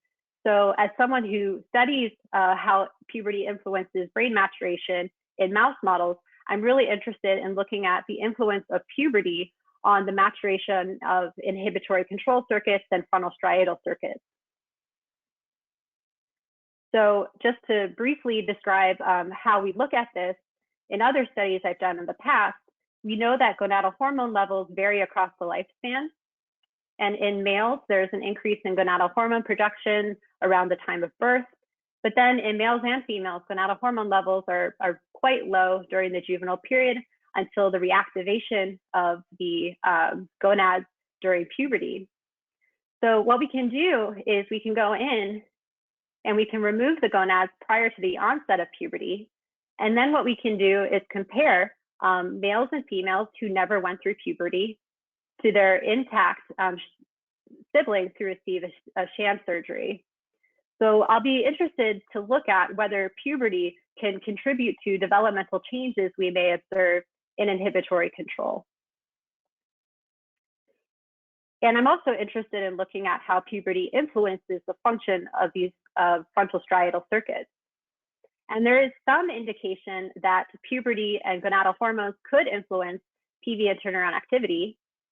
It was recently shown that estradiol can increase the excitability of PV interneurons in the somatosensory cortex. We don't know if this is the case in striatum, but this is a mechanism that I'm really excited to investigate. And I do want to highlight that even though it's estradiol, that doesn't mean it's just a female hormone. And we know that testosterone in males can be converted to estradiol and act in the brain through an enzymatic process. So that is where my research is going as I set up my new lab. And I want to summarize what I shared today, the maturation of behavioral control and how this may be relevant to Tourette syndrome symptom progression, the role of frontal striatal circuits in both Tourette syndrome and behavioral and inhibitory control, the importance of the function of PV interneurons and their possible role in Tourette syndrome, and finally putting all of that background together into my current project, looking at whether the maturation of striatal PV interneurons contribute to developmental improvements in behavioral control and potentially the self-regulation of tics. And I just want to highlight here the learning objectives that I set out. And finally, I'd like to say thank you. I wrote this grant as a senior postdoc in Linda Wilbrecht's lab at UC Berkeley, people who helped me along the way. And I really want to thank the Tourette Association of America for this funding because, like it was mentioned, this brought a new direction into my research. It was critical for my transition to independence, and it's really going to set a research line in my current lab that I'm really excited about pursuing. So thank you very much, and I'm happy to take any questions. Great, thank you so much for that really wonderful talk. Maybe before I hand it over to Emma to read questions from the audience, I just want to ask, is there any difference in the training strategy that you need to use for this go, no-go task when you're teaching animals, when you're teaching them the rules, if they're like super young animals or older animals? That's a good question. I think the more important thing, the developmental studies are really difficult because you have such a short window of time to train mice to do a task because their lifespans are so short. They're only juveniles for so long, and then puberty hits in their adolescence. So what I've found is that the stimulus and the response that they have to make is really key. You want to make it as naturalistic to them as possible so that they can learn it quickly. So things that involve more complicated operant responding, say pressing a lever or doing something like that, is more complicated, or say a visual cue, which isn't their primary sensory, their sense that they use. So I find that using olfactory cues facilitates learning in all animals and makes it so we can capture young animals during juvenile and adolescence. And then the nose poke is a simpler response compared to more complicated operant responses. But we're still early on in this, and I may find, like you suggested, that how they learn could also be different between adolescents and adults. So that's definitely something that we're going to be keeping an eye out for.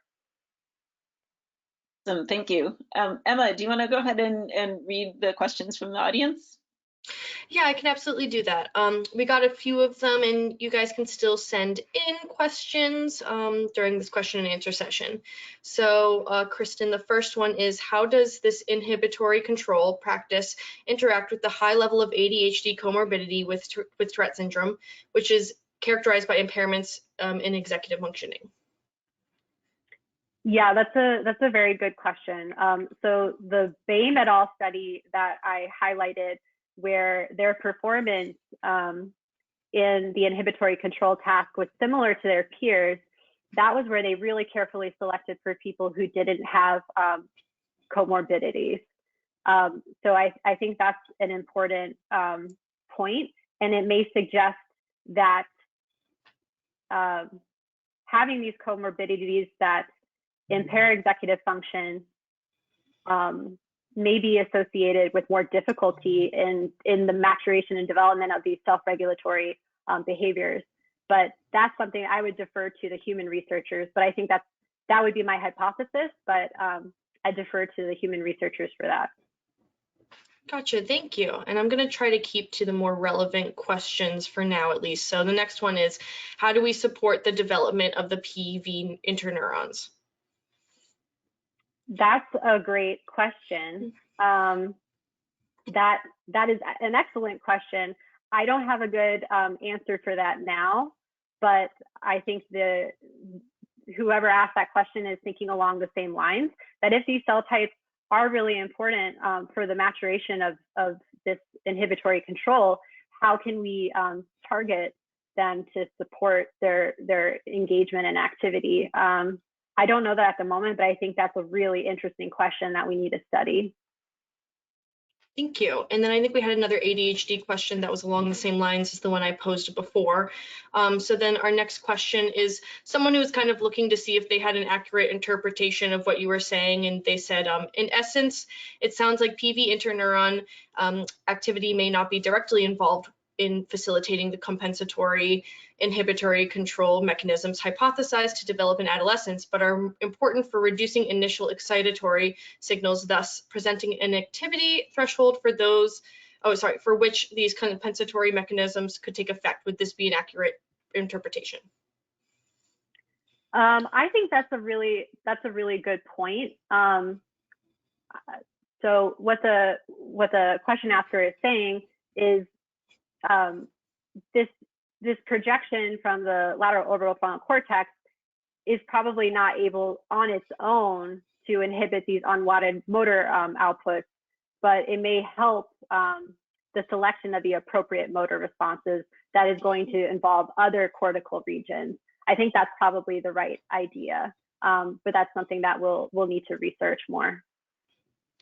Thank you. And then the next one is, do you plan to also look at other GABAergic interneurons in the striatum, like NPY plus and NOS plus interneurons?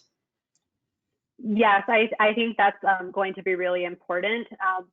You know, I'm coming from the medial prefrontal cortex, but the striatum is still going to be a different beast. And a lot of the studies that I did to show in the medial prefrontal cortex that PV interneurons are really mediating the speed-forward inhibition, I think we need to do more control experiments to really show whether they're the sole driver of this or other inhibitory interneuron populations are contributing to it. And they also may play different functional roles that are important for, you know, top-down regulation of motor output. All right, thank you. And then the next one is, I've seen in my direct surroundings and my own experience that as trans men, when we start hormone therapy, our tics become more severe. Could this possibly be related to that? I think that's a fascinating question. And I think that's why it's really important that we investigate. And I think there's a growing interest in understanding, how do gonadal hormones and sex steroids influence the function of these basal ganglia circuits? So I don't know about that off the top of my head. I have also read that. It is something that's interesting to me. But yeah, I think that we just need to do the research. Thanks. And then the next one is, do you have any research projects that undergraduates can help with? Oh yes, I definitely do. Yeah, I definitely do. And yeah, like I mentioned, I just started my lab at Washington State in February, so we're still setting up, and I'm very enthusiastic about undergraduates participating in research. They've been huge drivers of my work during my postdoc. So yes, definitely. Thanks. And then the next one is, if feed-forward inhibition improves with age, do you think the source of improvement changes in the OFC or striatum? That's a great question as well. My thinking, particularly with this evidence that pubertal hormones may regulate the activity of PV interneurons, I'm kind of thinking that it is at the level of the synapses to the PV interneurons, or the strength of the inhibitory output from PV interneurons to the medium spiny neurons. So right now I'm thinking of it at the level of the striatum. But I think also that's kind of limited in how we do the experiments in the brain slice, because we're just optogenetically stimulating the lateral OSC inputs. But where we'll really learn a lot more is when we do the in vivo studies, because then we're going to look at how are these lateral OSC axons activated within the task. So we'll be able to look at the presynaptic side of that and the postsynaptic side to understand what is changing during development.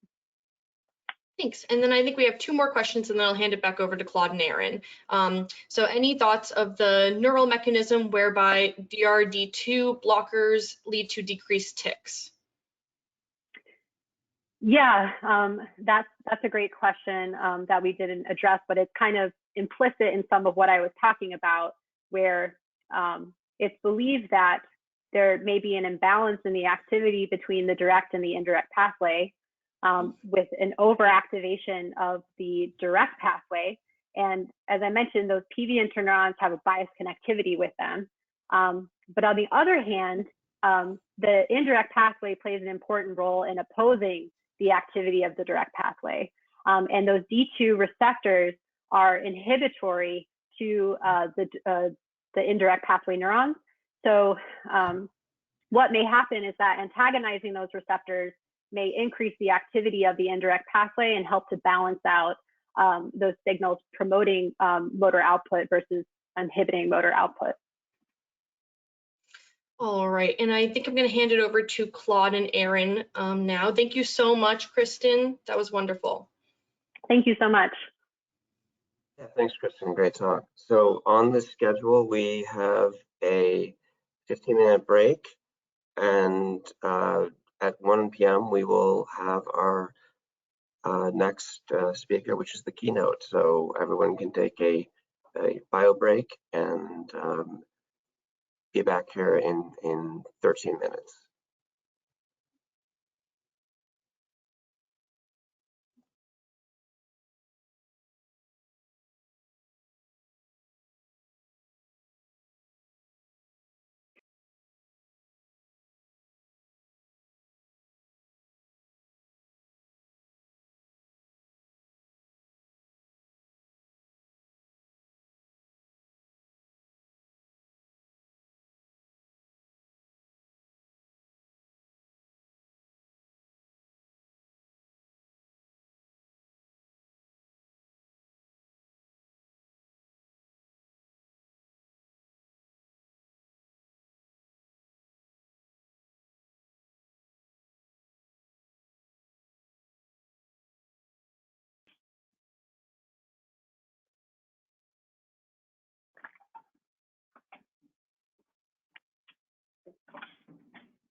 Hi, this is Jeff. Is somebody there at the other end? Hi, Jeff. I am here. Did you want to try to, so we're going to do a 15-minute break and then come back at 1. Did you want to test your slides? Yeah, I just wanted to make sure I've got the my presenter view on the right monitor. Yeah. Is Emma around? Because I don't have the controls, or Claude or someone. Yeah, I'm here. Can you hear me? Yeah, can we hear can you. hear you. Yeah, okay. Let's give Jeff control. I can, yeah, you can go ahead and do that, Claude, if you have that. Yeah. Okay, there we go. All right.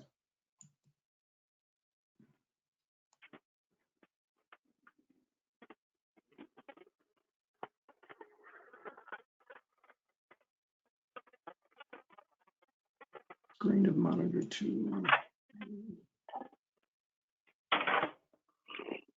Okay, do you see a mouse there?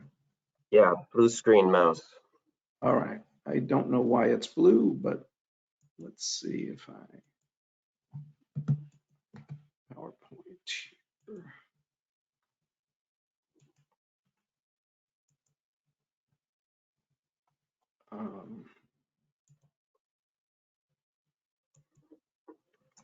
Now it's black, Correct.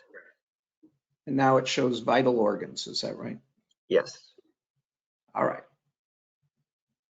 I'm all set. Perfect.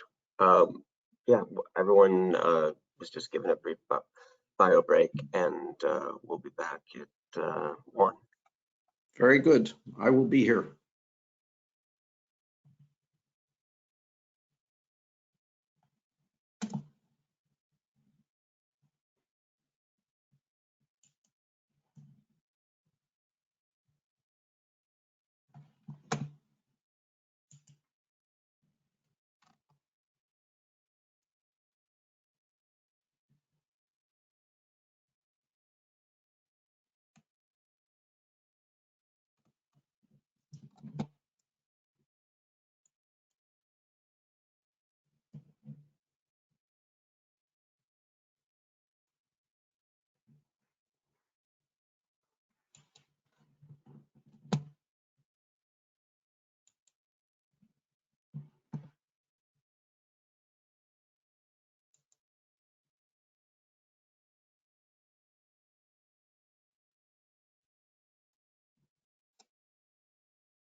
Jeff, I'm going to just put you on mute for the next few minutes. That's fine. Thank you.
As everyone starts to gather back, I just want to thank the audience for all their questions, and it was a really great discussion.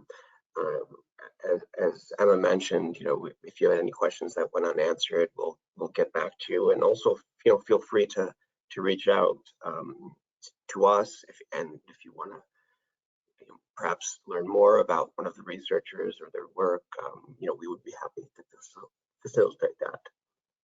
So it's 1 o'clock and it's time for our keynote talk. And to do that introduction, I will turn it over to my co-moderator, Dr. Angeris. Great, thanks, Claude. So it's my great privilege to introduce our keynote speaker for this afternoon, Dr. Jeff Lichtman, who's the Jeremy R. Knowles Professor of Molecular and Cellular Biology and the Ramoni Cajal Professor, the Faculty of Arts and Sciences at Harvard University. Dr. Lichtman is a developmental neurobiologist who's interested in the way in which experience alters nervous system organization in long-lasting ways. He has participated in the development of a number of methods that describe neural connectivity at the level of individual synapses, which is called connectomics, and using fluorescence, for example, rainbow. If you do a Google search and look for beautiful images of neurons, a lot of times the ones that come up are using the rainbow technique. And he also uses electron microscopical methods. Dr. Lichtman graduated from Bowdoin College with a degree in biology and from Washington University School of Medicine in 1980 with a PhD in neurobiology and an MD. After postdoctoral work at Harvard Medical School, Dr. Lichtman joined the faculty at Washington University and remained there for 20 years before moving to his present position at Harvard in 2004. He has received widespread recognition for his work on advancing methodology for imaging neurons in the brain, and most notably, he was elected as a member of the National Academy of Sciences in 2014, one of the highest honors for American scientists. So without further ado, please, Dr. Lichtman.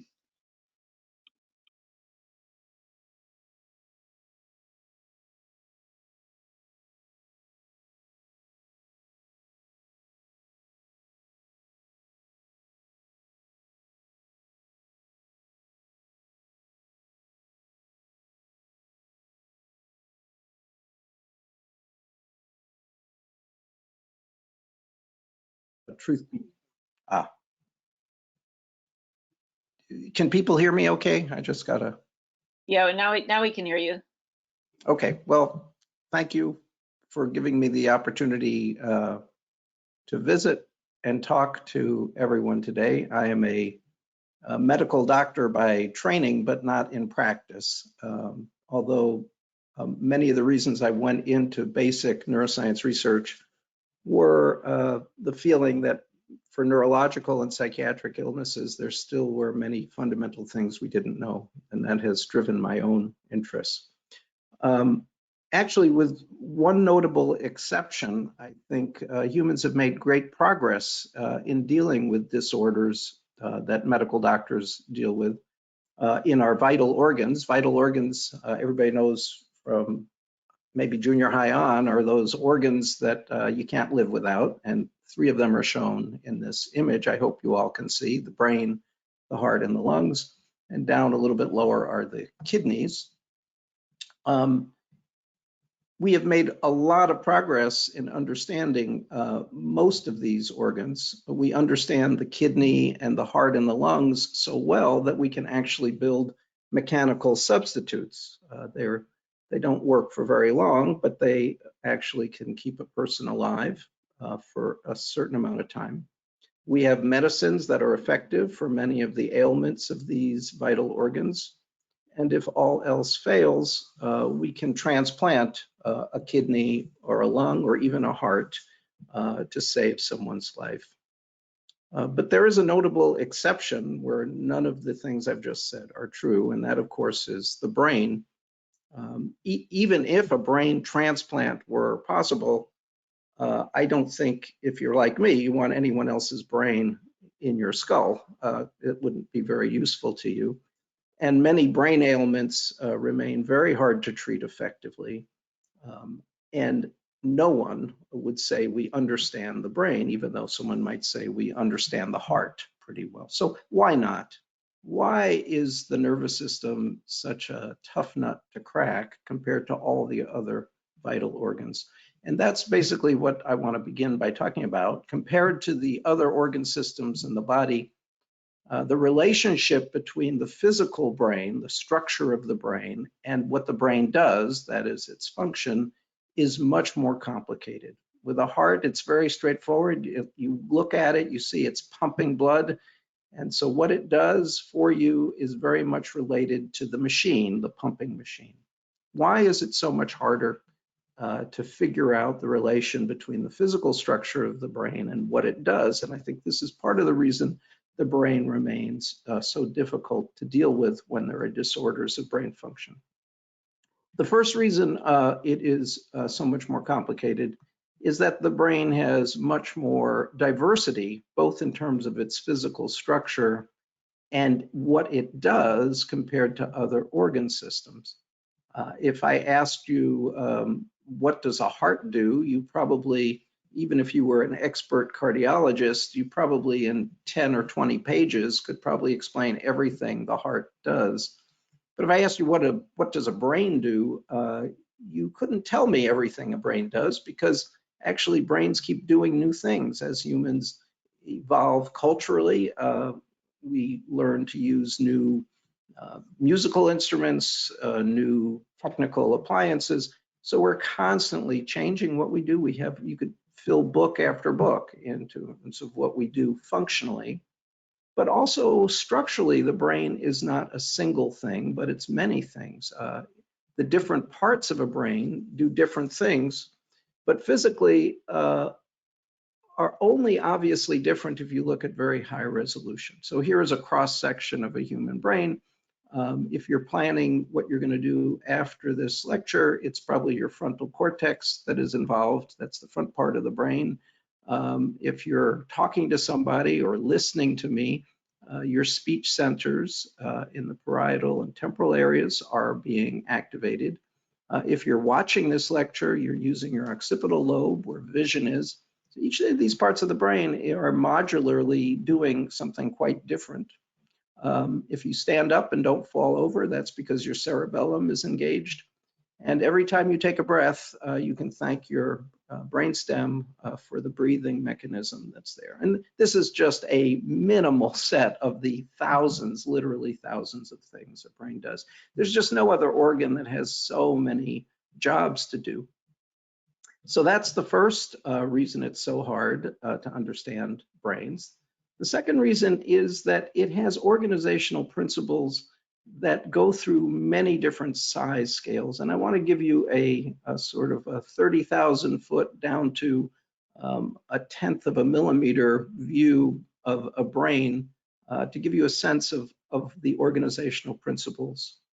So we look at a whole brain up here about 10 centimeters across, and we just take a chunk out of it that's maybe a tenth as long, a centimeter wide. You see that the outside of the cerebral cortex, which is called the gray matter, is where the nerve cells are, and then those nerve cells send long processes that are covered with myelin, and therefore they glisten, and therefore they're in what is known as the white matter, which for some reason I painted pink in this picture, sorry for that.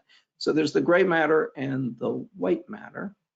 And if we zoom up now and look at just a little bit of the gray matter, you see that the gray matter is filled with nerve cells known as neurons. And here is one of those nerve cells that extends.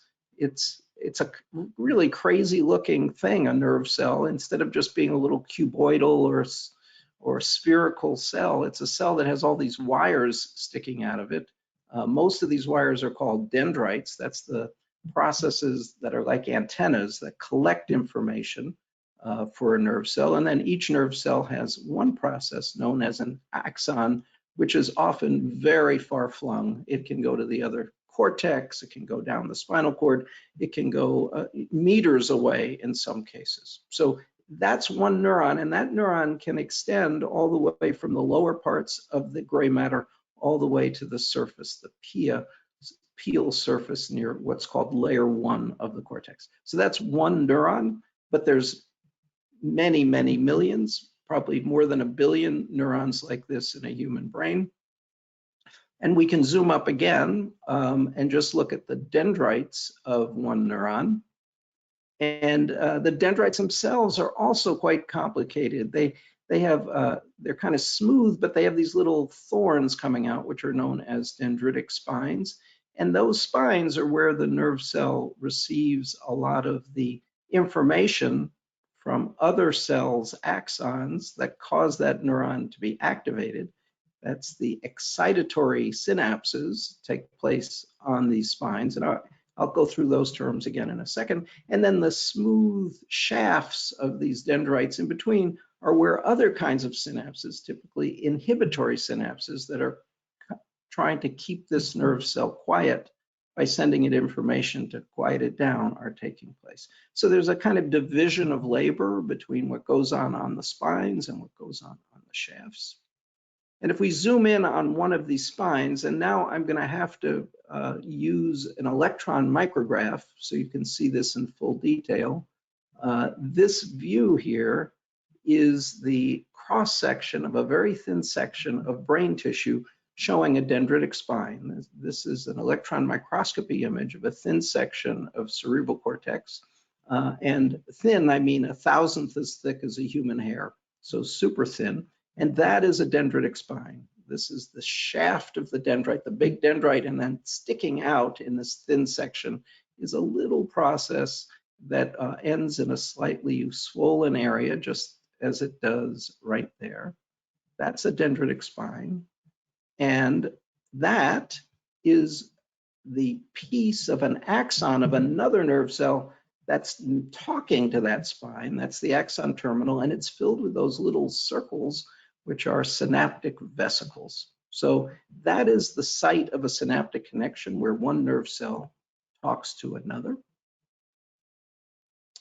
And it's a directional synapse. That is, the axon is talking and the cell with the dendrites is listening. Now, that axon comes from a cell that also has dendrites. So that other cell, that green cell, is getting information on its dendritic spines that are now it's transferring that information to this cell. It's very much like a Twitter universe where someone reads something, they find it interesting, and then they pass it on to their followers, if you will. So this axon may have 1,000 or 5,000 branches, so it may talk to 5,000 different neurons, and each neuron might be receiving 5,000 or so different axonal signals to pass on or not, depending on how strong those signals are.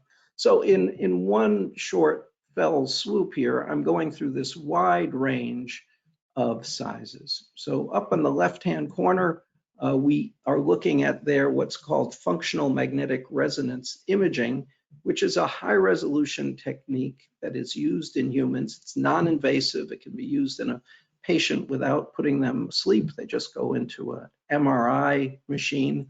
And the finest spots in this are about a cubic millimeter in size. So there's about 1 million of those spots to make up a whole brain. And this is showing where blood flow is high or low. So that, sorry, oops, let me go back here for 1 second. Sorry. So that's about a cubic millimeter. At the electron micrographic level, to see a synapse, one is using pixels or voxels, three-dimensional pixels that are much smaller, that are 500 cubic nanometers. A nanometer is 10 to the -9th meter. So this is a much smaller voxel than a cubic millimeter, but it is shocking how much smaller it is. It's 2,000 trillion times smaller.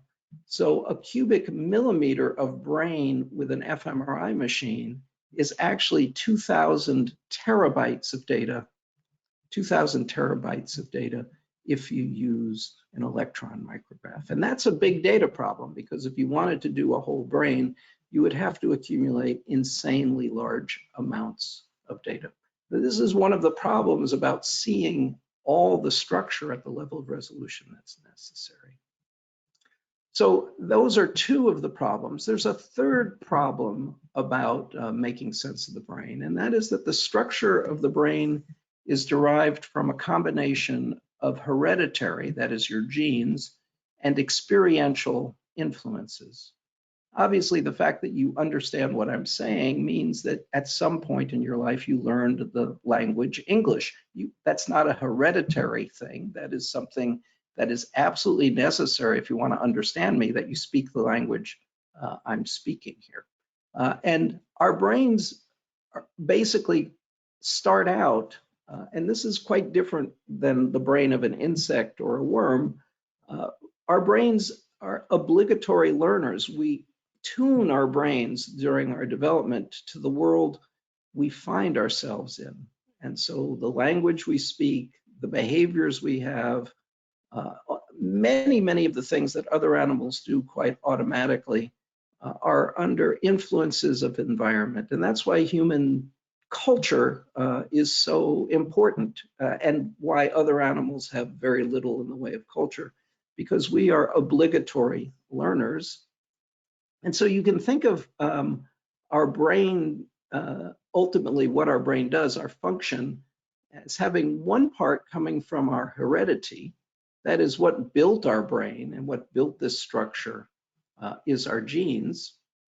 And abnormalities in our genes can give rise to abnormal structure, which can give rise to abnormal function, to be sure. But there's another part of this. There's a loop here, and that is that as we experience the world, as we practice, as we do things, those things we do, those experiences we have, learning to write, learning to talk, learning to ride a bicycle, learning to drive a car, all those things modify our brain structure and also end up giving function.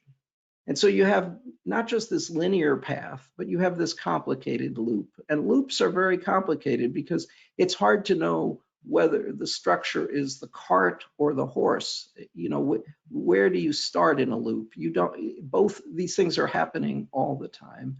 And for me, the structure of the brain that's most important, as you'll see, is the physical structure of the way nerve cells communicate with each other. And that is the wiring diagram. The wiring diagram. That is who is talking to who. And that is affected both by your genetic heritage and by what you've experienced. So to summarize all this, compared to all other organ systems, the relationship between the structure and the function of the nervous system is much more complicated. We have greater structural and functional diversity. Our brains are organized at an insanely wide range of size scales. And we have this two ways of generating function. One is based on our genes, and the other is based on our experiences. And our experiences, you might think of as memories, what used to be called engrams. And this process of turning function back into a physical structure, you could call, I've just made up this word, engrammatization, the creation of engrams in your mind. So I want to focus the rest of this talk on the structure of the brain. The brain is made up, as I've mentioned already, of these magnificently weird cells known as neurons. And this is a drawing from the person who is the origin of the originator of the idea of the brain as a cellular structure, Ramon y Cajal, a Spanish neuroanatomist, certainly the greatest neuroanatomist, neurostructural person who ever lived. He used a particular stain called the Golgi stain that labeled a small number of nerve cells. So this is a small subset of the cells in a piece of cerebral cortex, but his pictures are all masterpieces. And I want to kind of give you a sense of what neurons are doing in the brain by showing you that what a nerve cell does and what the brain as a whole does are very much related. I think this gives you a sense of what the function, how a nerve cell works. So let's start with the brain of a young person, let's say school-age child. They're in class and let's say they're in 3rd grade and the teacher says, can anyone in the class tell me what the addition of the number 8 and the number 5 is. What is 5 plus 8? And so this child, along with many of its classmates, listens. And that listening activates nerve cells in the brain. And then the kid does something called thinking, which is he or she makes a calculation about what they think they were asked and what might be the answer.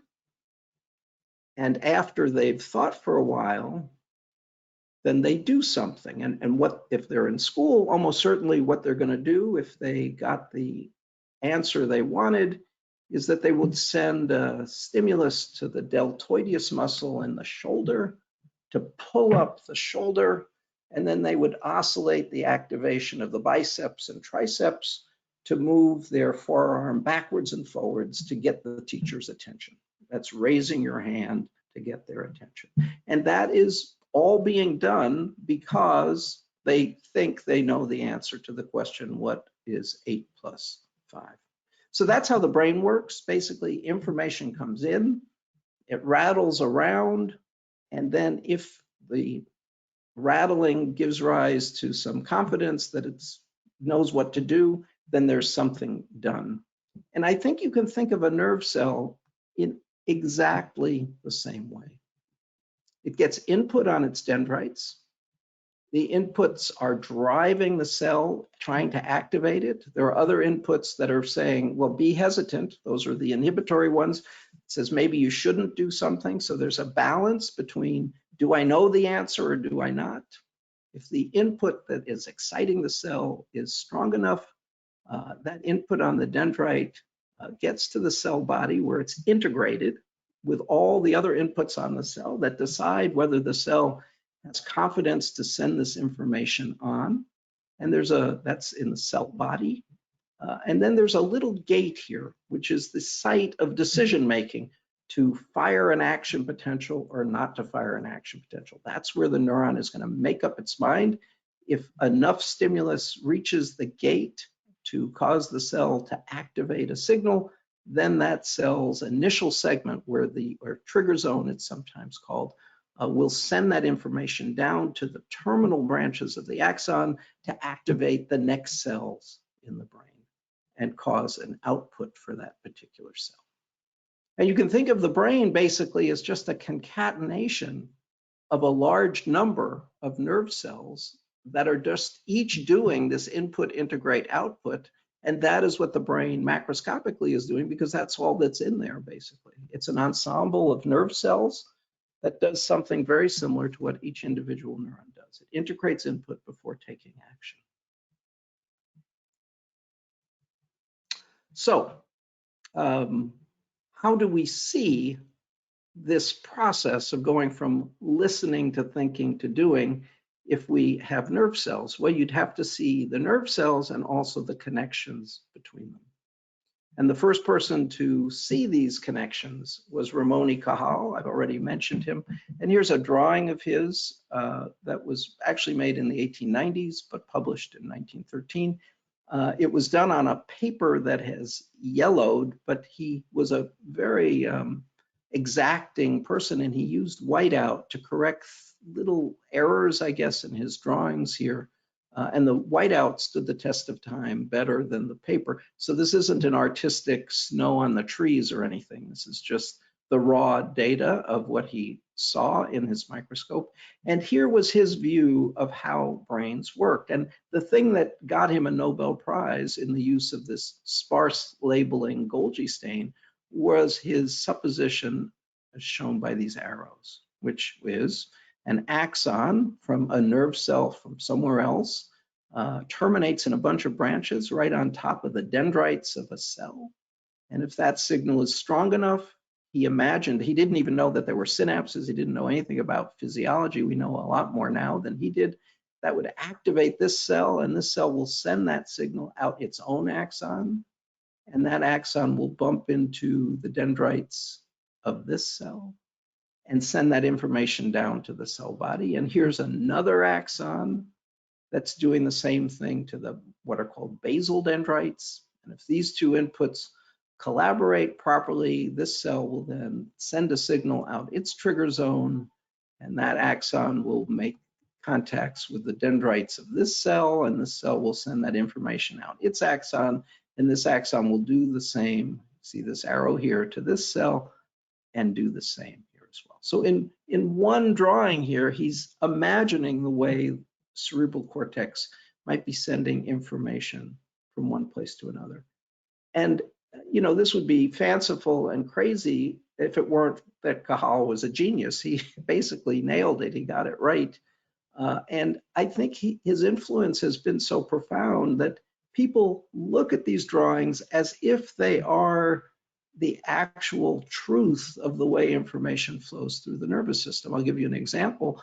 This is from Rudolf Jinas and several of his colleagues showing some pathways between the thalamus and the cerebral cortex pyramidal neurons that are very much like this neuron here. And you see these arrows and you see synapses. One thing that's added is that there are inhibitory synapses with negative signs as well as excitatory synapses. Cajal did not know about inhibition, but this is very much a Cajalian worldview where you have this cell that is driving this cell, and it's also driving this interneuron that's inhibiting this cell. And this sparseness comes from the fact that the Golgi stain itself is fundamentally sparse. You don't see a lot of cells in it. But in this picture here, there's probably 200 nerve cells, and the number of cells each of these axons is contacting is in the thousands, and the number of inputs to this cell is also in the thousands. This is not the pathway that generates this data set. It's an integration of way more complexity. And until we sort of get to an understanding of the brain as it actually is, rather than a cartoon that basically anyone can understand, we're probably not going to truly understand what goes wrong when brains misbehave. And that is what this field that we called connectomics is about. It's the idea of mapping out not just a subset of the connections, but mapping out all the connections. So I brought the dictionary definition of connectomics here. It's pronounced connectomics or connectomics. It's a noun that is plural, but singular in construction. It's like economics. It is something, even though it has an S at the end. And this is a branch of biotechnology concerned with applying the techniques of computer-assisted image acquisition and analysis to the structural mapping of sets of neural circuits or to the complete nervous system of selected organisms using high-speed methods. And it's got to be high speed or you'll never finish, as you'll see, with organizing the results in databases. And by databases, I don't mean an Excel spreadsheet. These data are way too large for anything like that. And applications of the data as in neurology or psychiatry or fundamental neuroscience.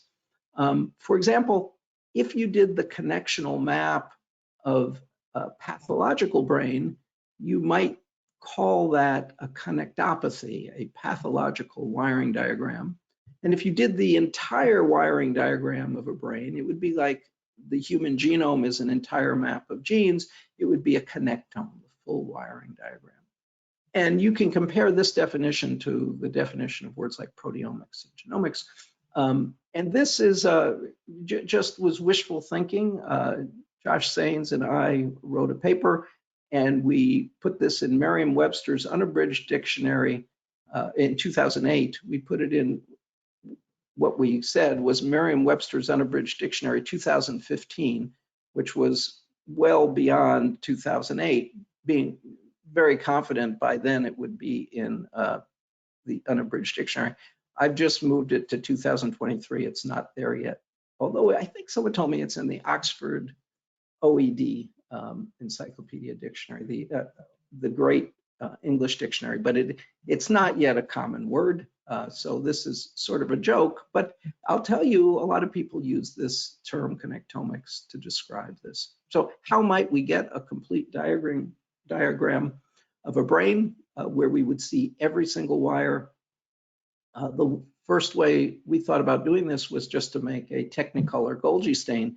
Instead of just having 1% of the cells labeled dark, we would label every cell but give each a different color. And I won't go through the technical means by which we did this, but we used fluorescence microscopy and a sort of stochastic expression of different colored proteins in individual cells. And the images were really beautiful to look at. This is the hippocampus down here, and this is the cerebral cortex. I'll zoom up on the dentate gyrus here. It was really fantastic, and this has been extraordinarily valuable as screensavers. I think there are lots of people who use these pictures as screensavers. But for many parts of the brain, it was hard to use to track all the wiring diagram. There were certain exceptions where it worked really beautifully, where there were lots of large axons, as shown here in the auditory system. You could see each axon separately, and you could trace through them by just using a kind of a movie where you just image one section after another, and you just follow the colored spots as they move from one section to the next. The axons that are running parallel to the surface move by very quickly, but the ones that are running in to the depth of the sample as you focus up and down are very easy to trace. But in the cerebral cortex, when we used Brainbow, we did get a Technicolor Golgi. Every nerve cell was a different color. But the important part is this felt work in between, getting every wire connected. And when you looked at very high resolution at Brainbow at that resolution, you're just overwhelmed by a huge number of wires that are so small, their colors are kind of faded out, and it was just impossible to decipher with electron microscopy. So we've continued to use Brainbow for the peripheral nervous system, where it's been very valuable. But I want to talk today about how to get enough resolution to see every one of those wires as a separate entity. So is it possible to get enough resolution to map the whole wiring diagram? I wouldn't ask the question if I didn't think the answer was yes. And the answer is not fluorescence microscopy. It's electron microscopy. It's actually high throughput electron microscopy, because electron microscopy is typically very slow, and yet we have to go very fast. And high throughput electron microscopy is being developed right now. It has plenty enough resolution to see every axon, every dendrite, every synapse, and every nerve cell, and every other cell type in the brain. The way we do this is we cut brains very, very thin with a device where we are taking a brain sample and we're cutting it on a diamond knife, and each section is then picked up on a big conveyor belt. So most of this device, which looks sort of like a movie film device, is simply collecting tape that has individual sections of what was a three-dimensional piece of brain tissue has now been linearized into a bunch of very thin sections. These sections are, as I've mentioned, about 30 nanometers thick, so they're only 1,000th as thick as a hair. So you've got to go through 30,000 sections to get through 1 millimeter of brain. But the reason we do it so thin is that it makes it very easy to trace objects from one section to the other. I'm just going to zoom up on this for a second, show you a movie of the cutting process itself. If this plays, we'll see if it plays. Yeah. So a piece of brain is in a very hard resin there. It's been stained with heavy metals, and it's being peeled off. The sections are so thin they're invisible, and they're being picked up in this. There's a little water in here. They float on water, and then they're picked up, and here you can see individual sections coming off in this tape. And that keeps cutting, so you can cut 10,000 sections in a day using this automatic tape collecting ultramicrotome that was built by Ken Hayworth and Richard Schleck in my laboratory a number of years ago. So once you have the tape, you can cut the tape up into strips and image it with an electron microscope. And here Bobby Kasturi is holding, he's got very steady hands, one of these silicon wafers that has a bunch of these strips that have these sections of brain on them. And we're going to zoom up here. He's going to jump into the electron microscope, not really, of course. So we can look at one of these sections. This is cerebral cortex. The thing at the bottom was hippocampus. These big white objects are blood vessels. These white blobs are nerve cells. These big white stripes are the apical dendrites of nerve cells. The black outlined objects are myelinated axons. And then as we zoom up more and more and more, finally you see here a cross-section of a synaptic terminal on a dendritic spine. So this is a dendrite, there's a dendritic spine, there's an axon, and there's its synaptic vesicles, and there's the synapse. So good, this works, and you can do that for every single section, but there is this problem of scale. This image is, I don't know if you can see it on your monitors, but this spot here is that image, and this is just a piece of cerebral cortex that just goes the full depth of the cerebral cortex. To take this one image, we actually had to move the electron microscope 30 times. And even though we were taking this very, very fast, that is 5 million pixels per second, it took 5 hours just to image this one section. And think about that, is that one section is only about a square millimeter. It's only about that big. And if you wanted to do the same thing, not just for that section, but for a millimeter of depth, you'd have to do that 5 hours, 33,333 times. And I've multiplied that, and it's not a pretty sight to multiply 5 hours by 33,333. It's 17 years to just get the equivalent of one voxel of an fMRI image, 17 years. I couldn't find no graduate students interested in this project because I would be dead by the time their thesis would be due, and they just didn't want to spend that long. So we obviously have to figure a way of imaging the brain a lot faster. And we did, thankfully. So instead of doing this in 17 years, we can now do this in 6 months. And eventually this will be, I think, perhaps doable even in 1 day. But right now it's 6 months.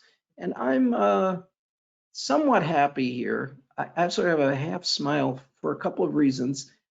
I'm leaning against the object that is allowing us to go very fast. This company built a microscope for us, actually, this Multisem 505, but it's a big item, and I'm standing on a chair that has wheels on the bottom, so I was very worried I was going to fall over. That was one reason I'm only half smiling. The other reason is this was a brand new device. It had never been used before, and it took a while to make it work properly, and it was very expensive, but it now is running 24 hours a day, every single day, and it's generating lots of data.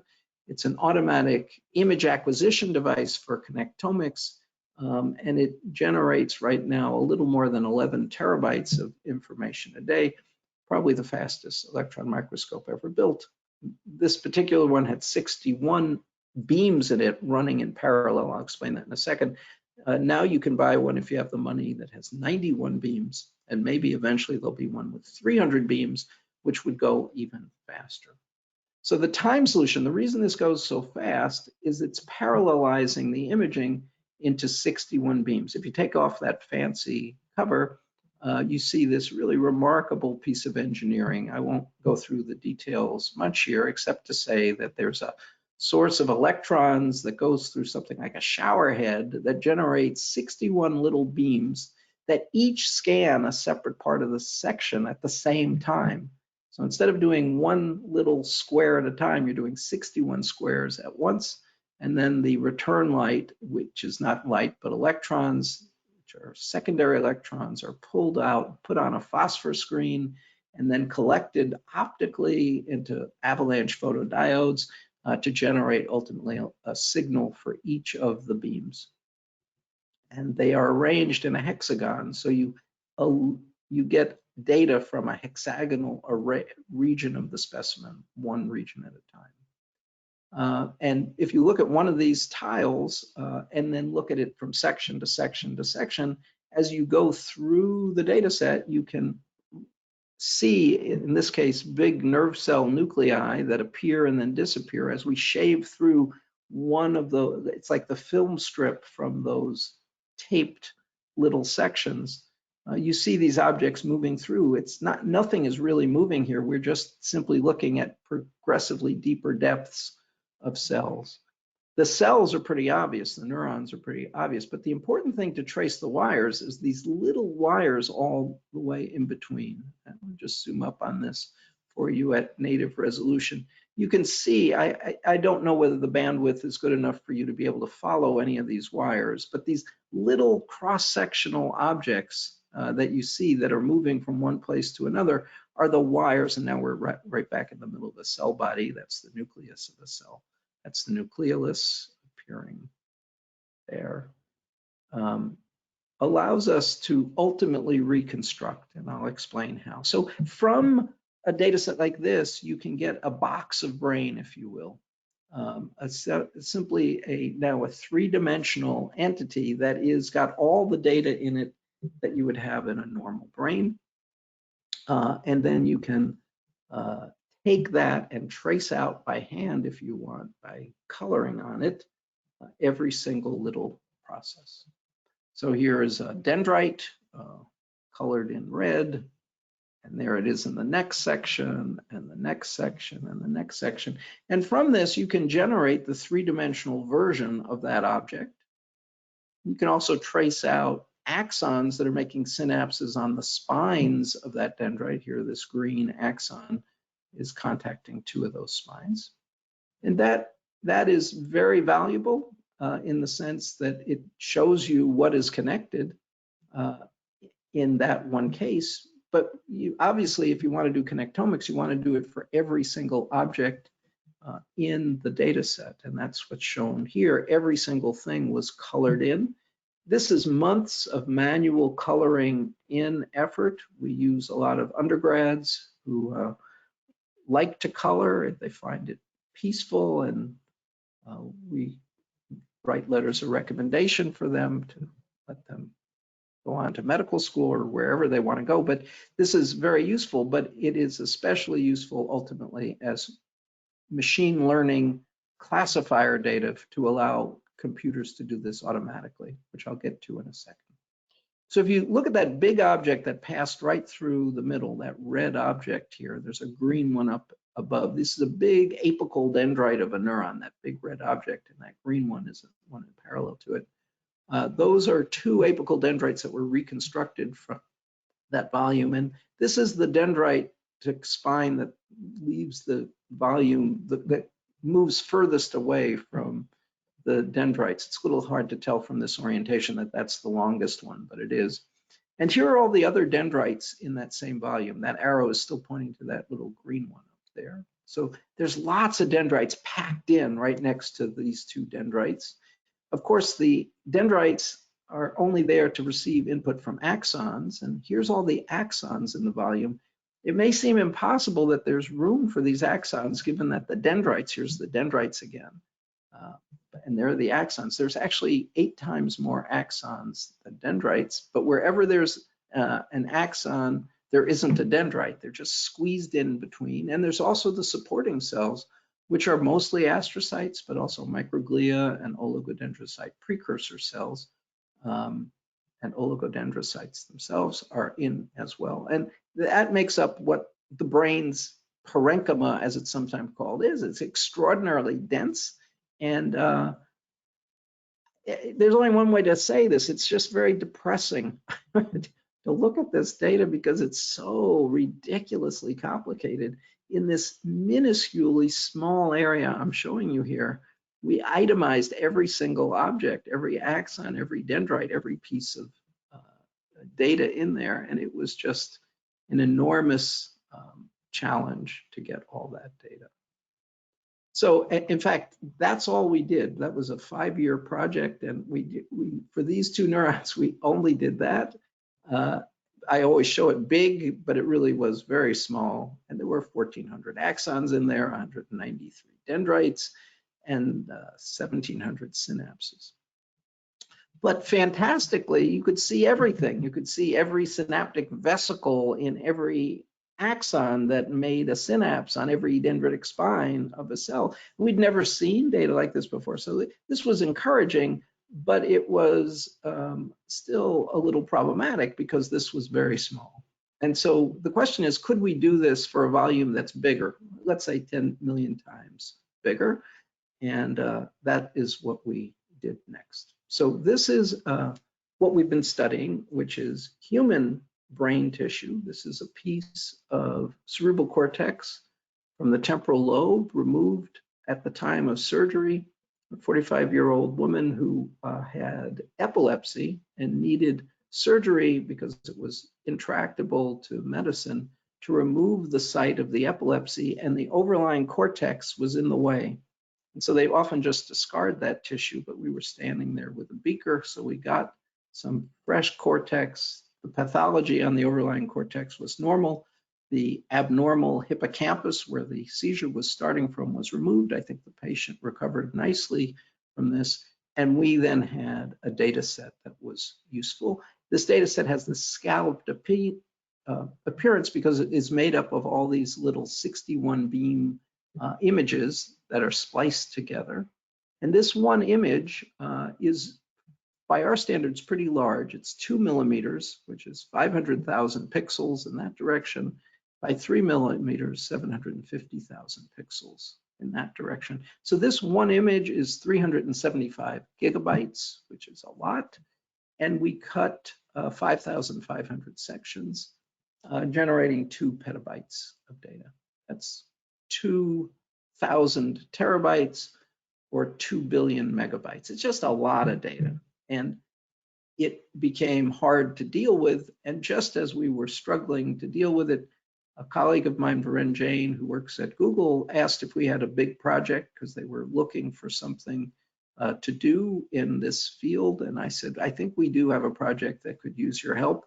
And I'm sure glad they helped us here. So ultimately, we aligned the data, we trimmed the edges. So we were down to now only 1,400 terabytes.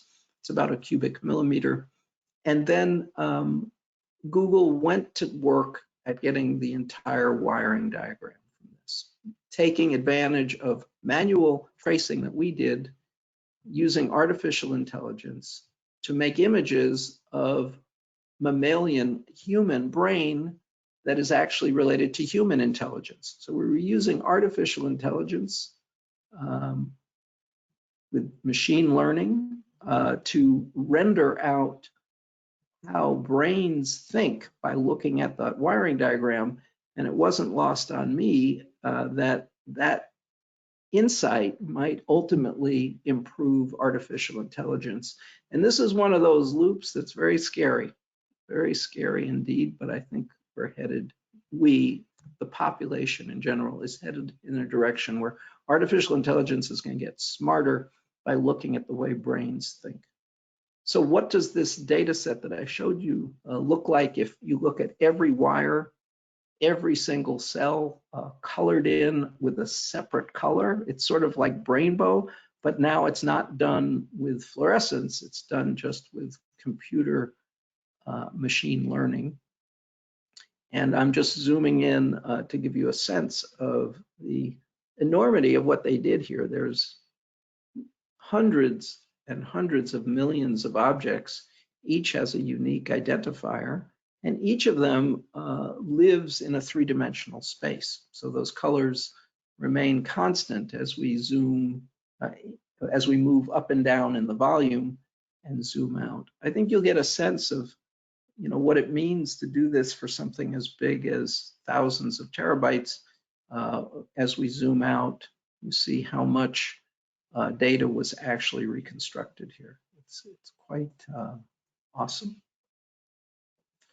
Okay, so that's what the data looks like. If you just image all of them at once, it just looks like a gigantic mess. If, however, you colorize these cells based on their size, it turns out the cortex is quite beautiful and very well organized. It's layered, and these are layers that are simply based objectively on the size of cell bodies. This is the superficial layer known as layer 1. This is the white matter where the wires connect to other parts of the brain, and these are the intermediate layers that each have numbers. They also generated, based on our identification of synapses, all 180 million synapses in the volume. Each of these little green and red couplets is a place where an axon is making a synapse on a target cell, on a postsynaptic cell. This gives you a sense, if you can see these white dots, and roughly the density of synapses around nerve cells. So each of these white dots is one synapse. You just zoom up on those 4 dots there. These are 4 synapses. Some of them are excitatory, some of them are inhibitory. We know which ones are which. And here's all 180 million of them. That little white dot there, I'm not sure it's going to resolve on your screen where that arrow is pointing, is what this image is made up of. 180 million little dots. And it is really remarkable because it allows us now, as you'll see, to get the complete wiring diagram of a piece of brain. So here are many of the nerve cells, and up in layer 1, there aren't too many nerve cells, but there are lots of glial cells known as astrocytes. So you have this slightly different appearance up here. There are 49,000 cell bodies in this volume. 19,000 of them are neurons. There's one, that red cell there. And here's what it actually looks like if we throw everything else away. It's got dendrites, an apical dendrite. It has an axon that's going very far away, just as one would expect. Here it is by itself. And just show you the parts. I mean, this was not done by humans, it was done by a machine, but it definitely looks correct. Here's the neuron cell body. Here are the branches that have dendritic spines. The cell has an axon. The axon has branches that make local synapses here. One of the nice things is because every synapse is identified, we can find all the synapses onto this cell. And that is all the input synapses. The cell also has output synapses on its axon. And for each of those synapses, we can label each of the axons, which is here. So this is now, instead of the Kahalian view, this is what it really looks like. And it is a huge, huge mess. I mean, it's just vast numbers of wires. And this is just one cell of 20,000 cells in here, and every cell is like this, quite remarkably complicated. Much of it though is quite simple. This little box in the upper corner shows you that in many cases the axons just make a synapse on a single spine and then keep going. Axon making on a single spine, and this bluish axon is making a synapse on the spine, and it keeps going. The vast majority of the inputs to these cells are typically very weak. One connection, and there are thousands of these one connection inputs. And so you might, and that's all basically the textbooks told us to look for, but we found in this data set rare, but not impossibly rare, unusually powerful inputs. Here's an example of an axon making 8 synapses on the same dendrite. Here's another axon making 13 synapses on the same dendrite. And this is teaching us something that we didn't expect. And there are many things we've seen in this data set we didn't expect, that there is amongst all these weak connections, some very, very powerful ones that are probably capable of driving activity by themselves because they make so many synapses. And those would automatically allow something to happen without thought. And for example, reflexes, like putting your foot on the brake when you see a red light, you don't have to think about that. Or blinking when someone rushes their hand towards your face. And it's not lost on me that tics perhaps are another example of very powerful inputs that one has very little control over because they are single axons. I'm not going to say much more about it. I'm just going to go on and say, so we think we're in a good place now to get wiring diagrams. I just want to end by saying something about what's next. Maybe we should try to scale up from the petascale, that's thousands of terabytes, to the exascale, to millions of terabytes. Google is interested, the NIH is quite interested, and the Department of Energy is interested. And that might be to do the wiring diagram, not of a piece of brain, but of a whole brain, maybe a whole mouse brain. A whole mouse brain is 500 times bigger than the volume I just showed you. It's equivalent to a box that's 8 by 8 by 8 millimeters. And depending on how big the voxels you would image with, but it would probably be no more than 1,000,000 terabytes or an exabyte. And although that seems like a very large data set, it is still 1,000 times smaller than a human brain. And maybe this is a good way to end. Is there any possibility of getting wiring diagrams in human brains? I don't have a good answer for you. I'm happy to talk about it. I think I'll end there just with this thought of just seeing, this is where we're headed for. This is aspirational, just to do a mouse brain. You see that doing a human brain would be closer to a zettabyte of data, which is about the digital content generated per year per planet, per the planet Earth. So if you take all Netflix and every email and tweet and everything going on in the digital world, that's about a zettabyte a year. That's what the amount of data you'd have to accumulate to get a human brain. So I just want to thank you for your attention. It's a little hard to read the audience when I don't see you here, but although I gave this talk, I did very little of the actual work. There's a team of really excellent scientists at Harvard and at Google who have worked very, very, very hard on this work. And none of this would be possible without the generosity of the National Institutes of Health, especially the Brain Initiative, and the National Institutes of Mental Health, where we get funding through the Conti Foundation. So thank you very much. Happy to take questions. Thank you, Dr. Lichtman. That was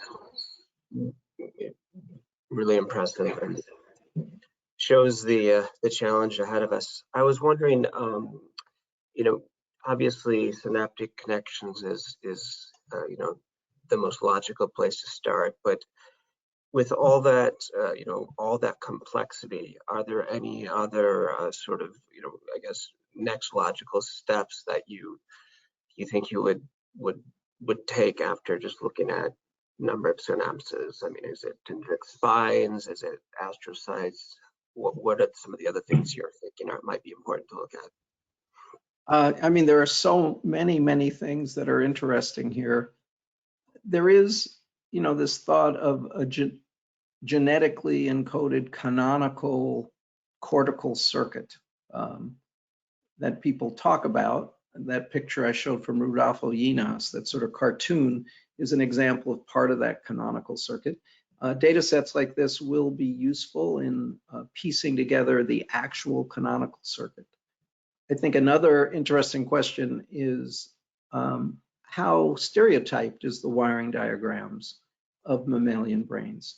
Because so much of our behavioral repertoire comes from experience, as opposed to coming from genetic instructions, how different is one part of the brain or one person's brain from another person, or let's say the left and the equivalent right hemisphere part of the same brain? We have access to data like this from deep brain stimulation studies where to insert those wires, little pieces of frontal cortex that are bilateral are removed from the same human. And so maybe that will give us some insight there. And of course, it would be really worthwhile thinking about looking at brains that have disordered thought in one way or another. Autism, schizophrenia, Tourette are all diseases where perhaps they are connectopathies, and it would be interesting to get access there as well. In terms of brain tissue itself, you know, the motifs of the way brain cells are organized is not well understood in cerebral cortex. I think a lot of the data will be just trying to flesh out what is the way brain cells connectivity is organized. Thank you. Emma, do you want to go to any audience questions? Yeah, I think we have time for like one or two. Hi, Dr. Lichtman, that was a wonderful presentation. Our first question will be, do you think we will be able to, in the foreseeable future, observe the activity of specific individual synapses? So these techniques are definitely post-vital. The tissue is in resin and it's not active at all. Most of the activity probes, maybe the person who asked this question knows, are not sensitive enough to see single synapses in most cases, but are used to see cell bodies that light up.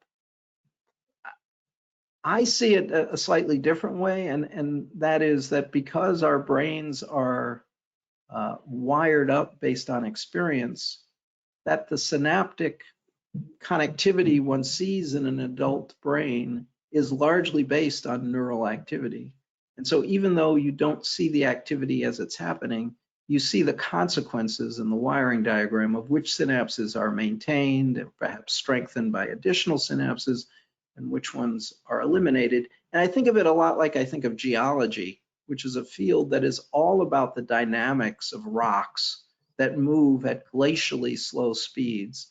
And you never see any rock move, but a geologist is in business because just by looking at a single time point, you can infer what must have happened to get you there. And I think we're certainly not there now, but I'm hoping that at some point people will look at brain tissue and be able to say, yeah, this is learned information right here. This is how information was learned, and these synapses exist by virtue of experience. Well, thank you so much. That was so wonderful. I'm going to actually go ahead and move the presentation along to the next presentation because it is about 2:01 p.m. now. But thank you so much, Dr. Lichtman. My pleasure. Bye-bye.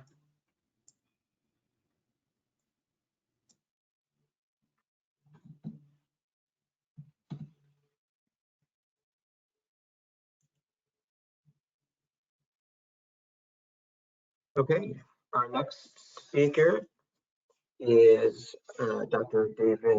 David Isaacs. Dr. Isaacs received his undergraduate education from University of Southern Indiana.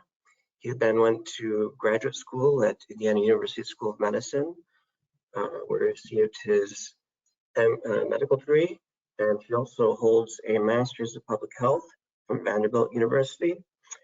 He is board certified in both psychiatry and neurology, and currently is at Vanderbilt University, and he's one of our most recent recipients of the Young Investigator Award, and he is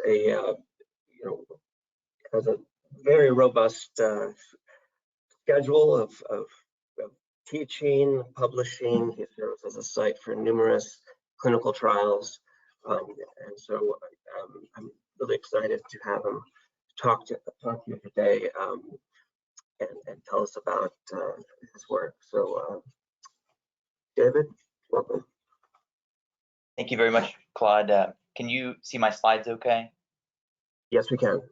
Okay, wonderful. And one minor correction, which I apologize that I didn't catch. I am not board certified in psychiatry, so but certainly have a strong interest in that through my work with Tourette syndrome. But yeah, thank you for that kind welcome.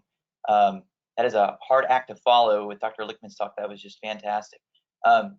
These are my disclosures, and I again want to thank the Tourette Association for the grant support, as well as for giving me the opportunity to share some of our group's work today. And so this is the snapshot outline of the talk I'll be giving over the next about 35-40 minutes. I'm first going to talk more generally about the sensory and the motor systems, kind of at a relatively high level, and their interrelationship, and then transition to talking specifically about some sensory issues in Tourette syndrome, and potential neurophysiologic markers of those sensory issues. And so there's been some discussion of this already, and I'll reference some of the prior talks, which were wonderful as well, and helped lay a bit of foundation for what I'm going to discuss.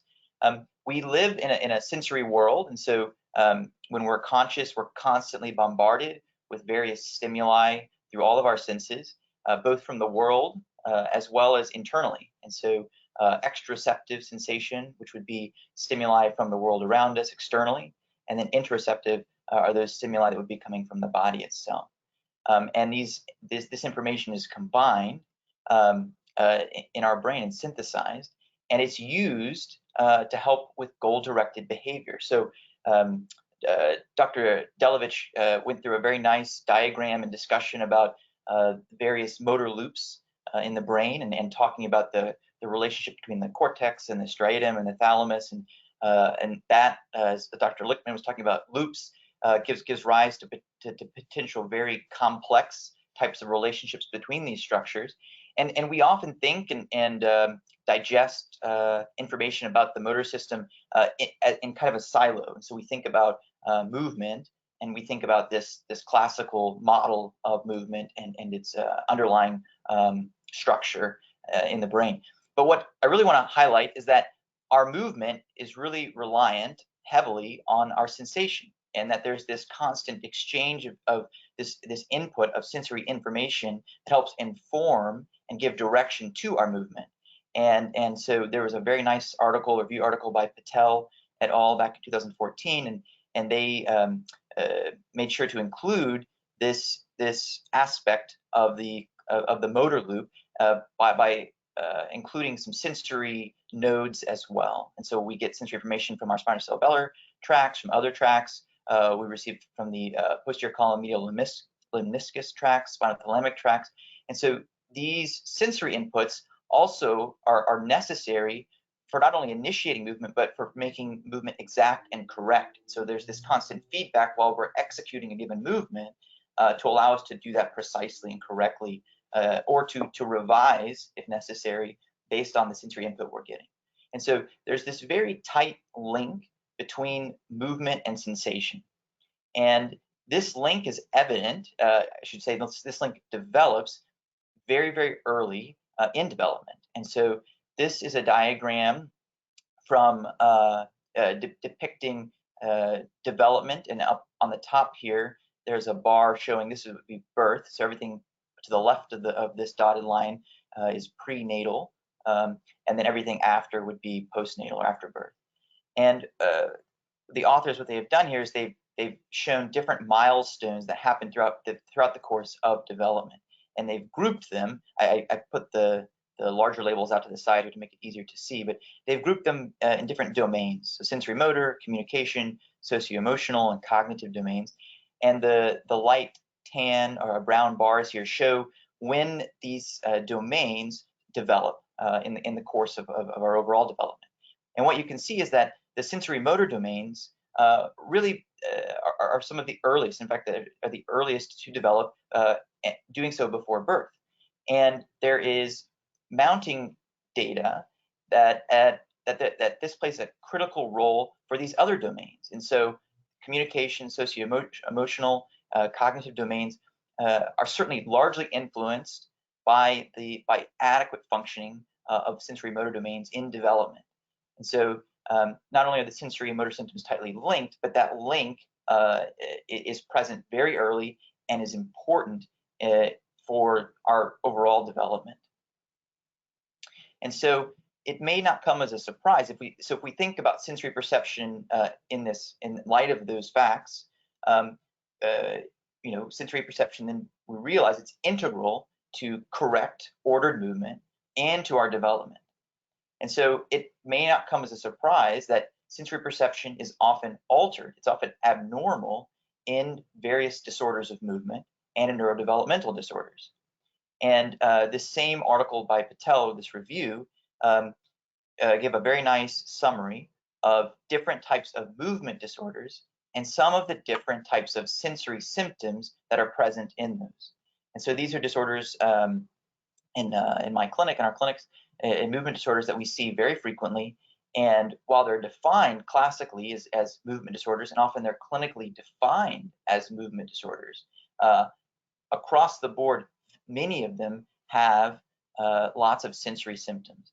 And so perhaps a neglected aspect of these, but one that is certainly becoming more and more critical to our understanding of them. And so in Parkinson's disease, talk about loss of proprioceptive and kinesthetic dysfunction, the importance of sensory cueing, for example, for things like freezing of gait, dystonia.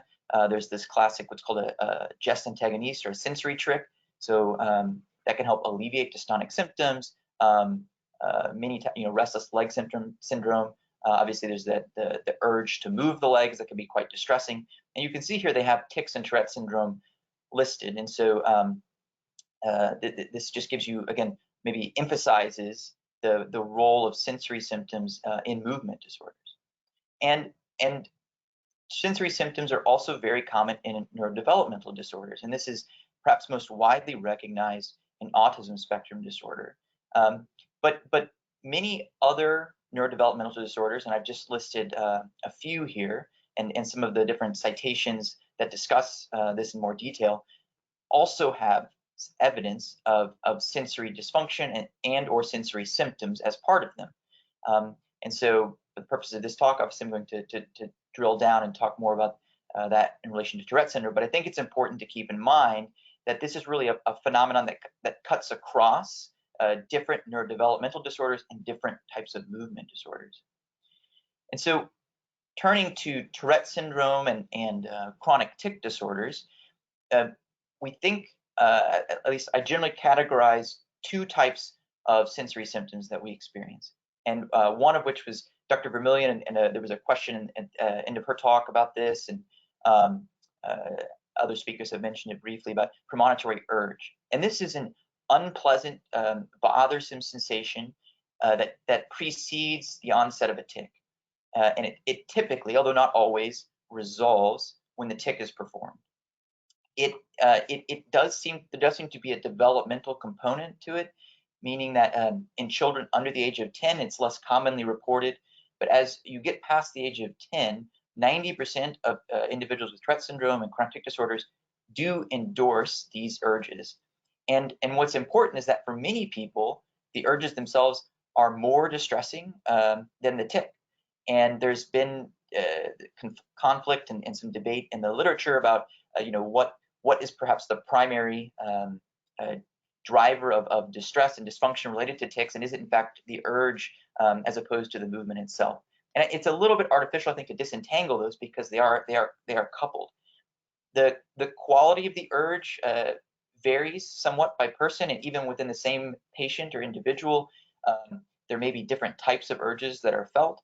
So it can be described, the premonitory urge can be described as a generalized, ill-defined discomfort, or it can have a very focal character. So, for example, a sense of tension in the neck that mounts, and then the movement is performed, and there's some relief. And it can be described as an ache or an itch. So there are various descriptors to give it. But I'm going to focus the most of the rest of this talk, however, on a second sensory symptom, what some people might even call a sensory trait, which I'm using the term sensory overresponsivity, and that is defined as a heightened behavioral responsiveness to sensory stimuli. It's important from the outset to discuss terminology. There are a wide number of terms that are used to describe this type of phenomenon, and the relationship to each other isn't always clear, and there's some ambiguity. And so I've listed a few of the different terms that are in the literature, such as sensory integration dysfunction, somatosensory dysregulation, and sensory modulation dysfunction. And what's most important, obviously, is the operational definition of these different terms. And in general, what I'm discussing when I use this term sensory overresponsivity, which is used in the literature in other developmental disorders like obsessive compulsive disorder, is a subjective experiential symptom. It's at the level of the subjective experience. That is distinct from a term that's used called sensory sensitivity, which is more of an objective phenomenon, and that would be an individual's ability to detect or perceive a sensory input. So as an example of this might be the ability when a tactile stimulus is first detected, that would be sensory sensitivity. The response to that detection would be sensory overresponsivity if it was a heightened responsiveness to it. So I apologize, the terminology is confusing, and but I think it's important to discuss that at the outset. So this type of overresponsivity to sensory stimuli is present in a large percentage of patients. Now I will have the caveat that most of the studies looking at this have been in relatively small cohorts in the order of 20 to 30 individuals, so small sample sizes. But in those samples, the majority of the subjects and the participants did report these types of heightened behavioral responsiveness. And there's also 2 studies specifically that talk about the relationship, that there's an association between that these sensory processing abnormalities and quality of life. And so it's relevant for a number of reasons, and hence why we think it's worth doing some more research in this area.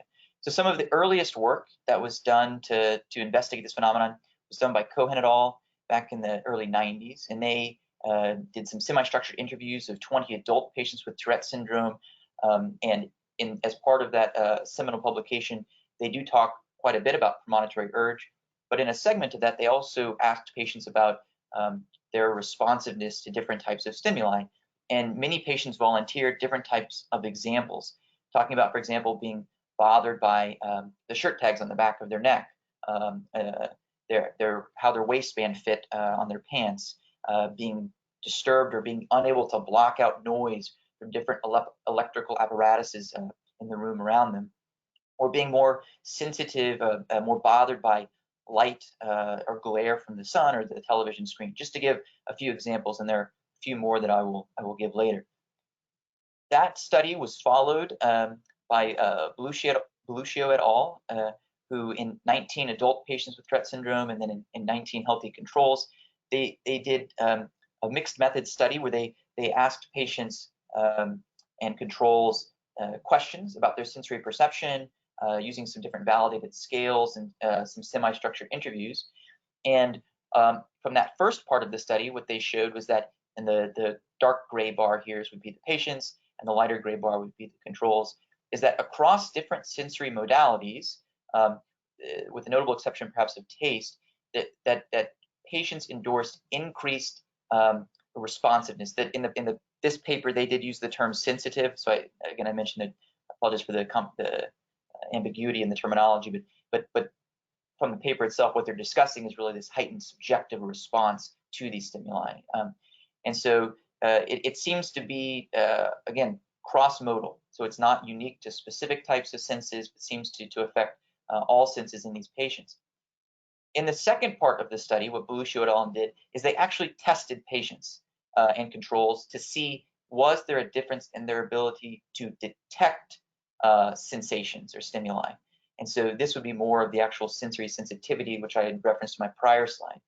And what they found was that even though patients were endorsing this increased response, this heightened awareness of these different types of sensations, when they were testing their ability to detect sensations, there was no difference.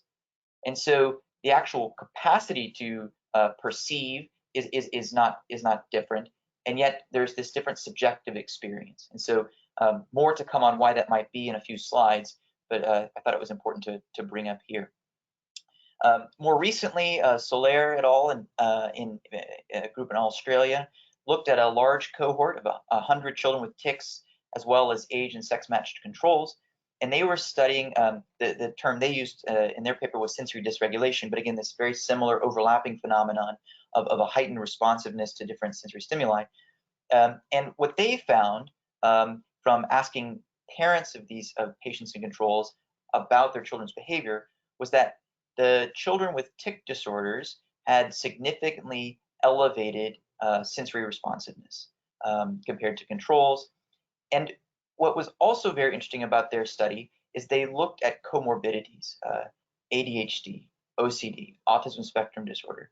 And what they found was that as the number of comorbidities increased in a given individual, so someone who had, for example, 4 comorbidities, that they had higher degrees, a greater extent of this sensory over-responsiveness. And there seemed to be an additive type of effect compared to those who were controls or those who were had only tics. What they also noticed is that if they just zoomed in, looking at those patients who had tics and no comorbidities compared to controls, there was not a significant difference. And I didn't show that specific subdiagram here due to space, but they actually have a specific panel just looking at these 2 groups. Now, granted, this number of patients is relatively small, subset of the whole cohort, but still an interesting finding nonetheless. And so when considering the prior work in this area, we had a couple of initial questions, which is sensory overresponsivity associated with psychiatric symptoms in adults with Tourette syndrome, kind of as a follow-up study perhaps to the results of Cellular et al. And then also, is there any association between these 2 different types of sensory phenomena, the sensory overresponsivity and the premonitory urge, which I referenced a few slides ago? And so to start trying to understand or try to get some initial answers to these questions, we started recruiting patients from our adult Tourette syndrome clinic here at Vanderbilt, and very broad inclusion criteria. So anyone with a Tourette syndrome or a chronic motor or vocal tic disorder, because of the nature of the instruments we're using, the individual did have to be able to complete self-report questionnaires. And certainly that is a limitation I'll mention at the beginning of this work, is that while we used the gold standard scale for diagnosing tic severity, these different measures that we're using to assess for sensory perception responsiveness and some of the other domains of the Tourette syndrome phenotype, we largely almost totally depended upon self-report measures. But nonetheless, we wanted to try to get a comprehensive sense of how the sensory over-responsivity may or may not have associated with these various other symptoms that we frequently see in Tourette syndrome. And so I'm going to give a little bit more detail about these 2 instruments before outlining some of the results. So the sensory gating inventory is a 36-item questionnaire that was developed by Hetrick et al. And very rigorously developed and validated in a large number of healthy participants. And I've just put some of the different testing that they did, examining the reliability and the factor structure. And so they did identify 4 different factors of this scale. And I'm not going to go into a lot of detail, but certainly if there are questions about that, I'm happy to answer this at the end. But I thought it was important over here on the right to give some examples of some of the different items in this scale. And so my hearing is so sensitive that ordinary sounds become uncomfortable. For several days at a time, I have heightened awareness of sights and sounds that I cannot shut them out. When I'm tired, sounds seem amplified. When I'm tired, the brightness of lights bothers me. So these are the types of questions that are being administered as part of this scale. Because again of wanting to ensure that these measures actually reflect this construct, we did collect information from a second scale, this sensory perception quotient, so we could understand how they correlated with the sensory perception quotient and the sensory gating inventory, and if they had good convergent validity or not. And so this is a 35-item scale, but also was relatively big, rigorously developed in healthy adults. It was also studied in adults with autism spectrum disorder. This is data from a subset of our cohort, 34 patients, showing that there was fairly good convergent validity between the 2 scales. You'll notice this correlation is negative, and that's because on the sensory gating inventory, higher scores mean greater sensory overresponsivity, whereas in the sensory perception quotient, lower scores indicate greater sensory overresponsivity. So this is the trend that we were expecting with good convergent validity. And so we currently, and this project is still, this work is ongoing, so what I'm sharing is some preliminary data, but 66 patients with Tourette syndrome and other chronic tic disorders have participated thus far, and this is the breakdown of male and female. You'll notice we have a fairly large number of female patients, and there's certainly data that patients who are treatment seeking in adulthood for tics, that there is a larger percentage of females relative to the typical 4-to-1 distribution male to female that we see in childhood. So this is not altogether unexpected. This was all of these values here are medians, and then what's in the parentheses beneath are the interquartile range. And so that's our the age, the total tic severity score. This is the measure by which we quantified obsessive compulsive symptoms, ADHD symptoms, and then here's this. I'm showing data for the sensory gating inventory. The data for the SPQ is very similar, so just for simplicity's sake, I'm focusing on the SGI. And so this is a histogram just showing the breakdown by score across our cohort. So you can see there's a spectrum, and perhaps not an actually a normal distribution, but certainly there does seem to be tails and a central central peak there. And so if we look at some of the different other measures and their association with the sensory gating inventory, and I'm going to highlight here, I know this is a busy chart, but so here's the SGI, and what you can see is that looking at total tic score, premonitory urge to tic scale, which is again an index of the severity of the premonitory urge, obsessive compulsive symptoms, and ADHD symptoms, that there is a significant correlation. Recognizing that there were a large number of statistical tests that we performed, we did correct for multiple comparisons, and so everything that is bolded and asterisked in this table is significant after having corrected for multiple comparisons. And so there is an association. Now, certainly an association in a cross-sectional study does not by any means, no stretch of the imagination, indicate causality, and there are many potential reasons or confounds why this may be the case, but an interesting relationship nonetheless. And if we look at some of the different subdomains of the SGI, which I mentioned above, we see kind of similar patterns, that there are relationships. There may be some differences, and so if I drill down to one of these in particular, so one of the factors in the SGI is this distractibility domain, and perhaps it's not unexpected that the ADHD symptoms would more strongly correlate that with that domain than, for example, obsessive compulsive symptoms or premonitory urge. So there may be some differentiation or some differential associations based on these subdomains of sensory gating inventory, but ultimately we will need larger sample size before we can get more definitive answers about that. There was an association between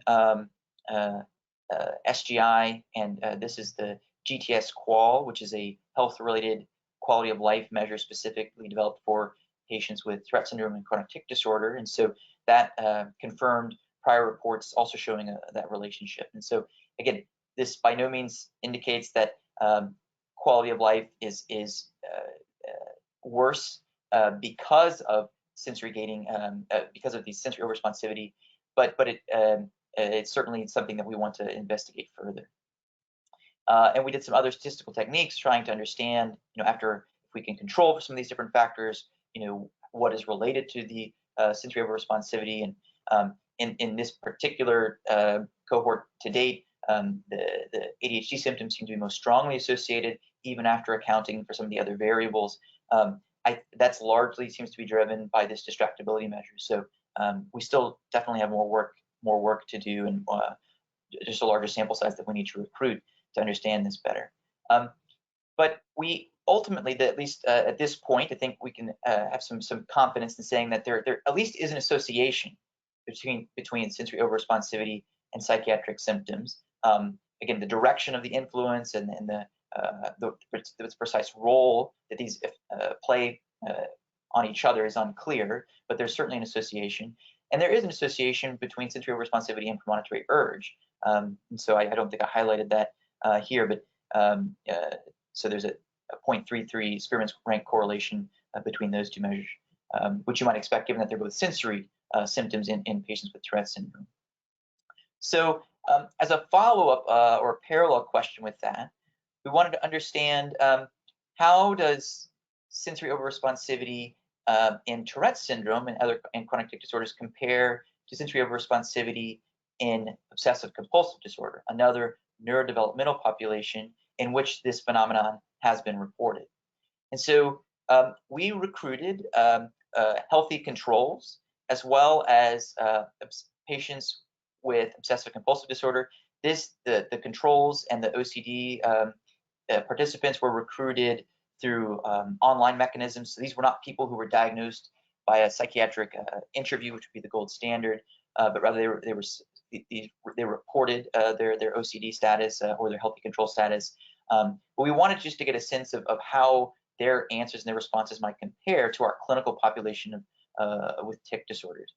And so what you can see here is that there was a significant difference on the sensory gating inventory between the healthy controls and those with Tourette syndrome or with obsessive compulsive disorder. This box plot on the right shows pictorially the different medians and interquartile ranges for these three groups. And again, like I said, the controls were significantly different from the Tourette syndrome and OCD populations. However, if we do a pairwise comparison and just focus on those with Tourette syndrome and OCD, there was no difference. And that actually proved to be the case also for each of the subdomains of this sensory gating inventory. And so ultimately, again, I think we'll need a larger sample size to be more definitive, but at least at this point, we have not found a significant difference between these two populations, those with OCD and those with Tourette syndrome, on this sensory gating inventory. On the lower right here, I just have some reliability metrics for the SGI in our study. And so we wanted to understand, considering each of these three groups, healthy controls, those with Tourette syndrome and those with OCD, what the association was with this sensory overresponsivity with different psychiatric symptoms within these populations. And so these are scatter plots, and I put all three groups on the same scatter plot. So I'm going to first look at this upper left scatter plot. So on the bottom, again, is this SGI, which is our sensory overresponsivity measure. And on the y-axis is the OCD scale that we use, so obsessive compulsive symptom scale that we used. And these are color-coded, so the hollow circles would be the healthy controls, the blue boxes are those with Tourette syndrome or chronic tic disorders, and then the red triangles are those with OCD. And then the lines are lowest regression lines, just kind of giving a general trend for the data. And so well, you can see that there is this general upward slope between those with between sensory overresponsivity and obsessive compulsive symptoms, and that seemed to be the case for those with OCD and those with Tourette syndrome. It certainly does not look linear, but there does seem to be this positive correlation between these two symptoms. And the same type of trend is observed for sensory overresponsivity and ADHD symptoms. Again, there's definitely you can see that these lines are relatively parallel, but it's not a linear type of relationship that we see here. And so again, we just did some initial preliminary analyses, and there does seem to be a significant association in this larger sample if we consider all of them together and kind of look at the different look at these dimensionally instead of categorically, like Dr. Vermillion was mentioning in her talk, that there is a relationship between these different symptoms across these populations. And so I'd say at this point we can't really definitively answer if it's different. The sensory overresponsivity is different in those with Tourette syndrome or tic disorders compared to those with OCD. But I think we'll just need larger sample sizes to have a clear answer in time. And so the current next steps, as I mentioned, this is an ongoing. These are ongoing projects. So we're still recruiting individuals to try to get a better sense of cross-sectionally, what the data looks like. We're also conducting a longitudinal study, and so in our patients with Tourette syndrome who've completed these assessments, we're collecting repeat assessments at 1 year and 2 year to understand if there is variability in time with these with the sensory overresponsivity specifically, but also with this relationship between the other aspects of the Tourette syndrome phenotype. And we're expanding this work to include some adolescents and using some adolescent-specific sensory overresponsivity measures to try to understand how this may evolve over the trajectory of the disease. And so in the last part of the talk, in the last 5 or 10 minutes here, I'm just going to briefly talk about some of our work looking at potential neurophysiologic correlates or markers of this sensory overresponsivity in Tourette syndrome. This is an overly simplistic, but at least to me, helpful conceptual model of what we're trying to do ultimately, which is that we know there are different genetic and environmental determinants of Tourette syndrome, for example, and some of this is more established than others. So these are some of the different circuits and structures that are known to be involved in tics, and I've outlined or placed some other structures and circuits here beneath different symptoms that we see in Tourette syndrome, and it's still unclear for sensory overresponsivity what types of structures and circuits may be involved. I put here primary sensory cortices and prefrontal cortex, and that's largely extrapolated from other studies, other populations. And so all the work I've shown you so far has been really looking up here at this top column, which is the clinical manifestations of Tourette syndrome and how sensory overresponsivity may be associated with various aspects of that. And so the next piece is really how what may be some of the structure or some of these circuits underlying some of these different these symptoms. I mentioned with the Belluccio et al. Article earlier that while patients with Tourette syndrome have an experience of heightened responsiveness to different sensory stimuli, their ability to detect sensory stimuli does not differ from controls. And that is true across multiple sensory modalities. And there have been a couple of other studies besides Belluccio et al. Where they demonstrated that. So this seems to be a consistent finding across studies. And so the question is, well, then why is there this subjective experience of heightened responsivity? And it's ultimately thought, it's putatively attributed to this impaired sensory gating. And there are a number of studies that have showed that sensory gating is impaired in Tourette syndrome. And so I'm going to talk a little bit about sensory gating itself.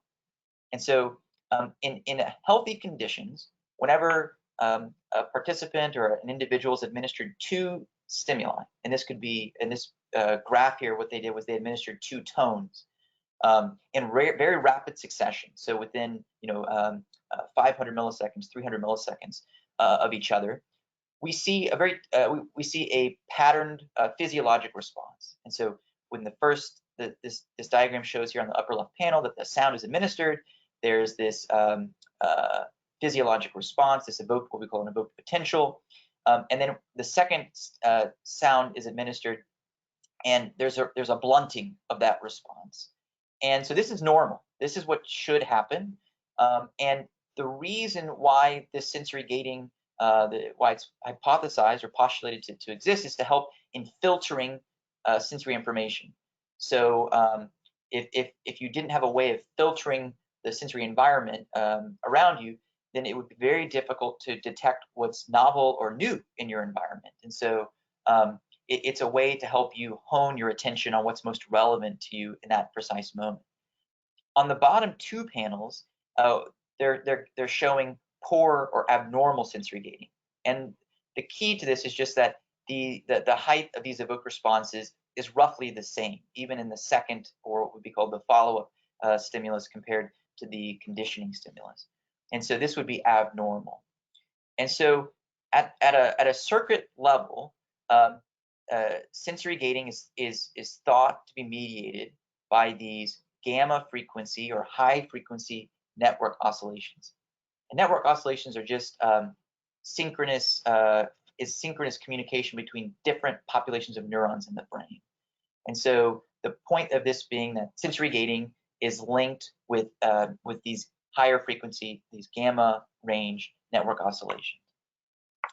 And so if we take one kind of the key highlights from the past few minutes discussion is that sensory gating is impaired in Tourette syndrome, that gamma frequency is linked with sensory gating.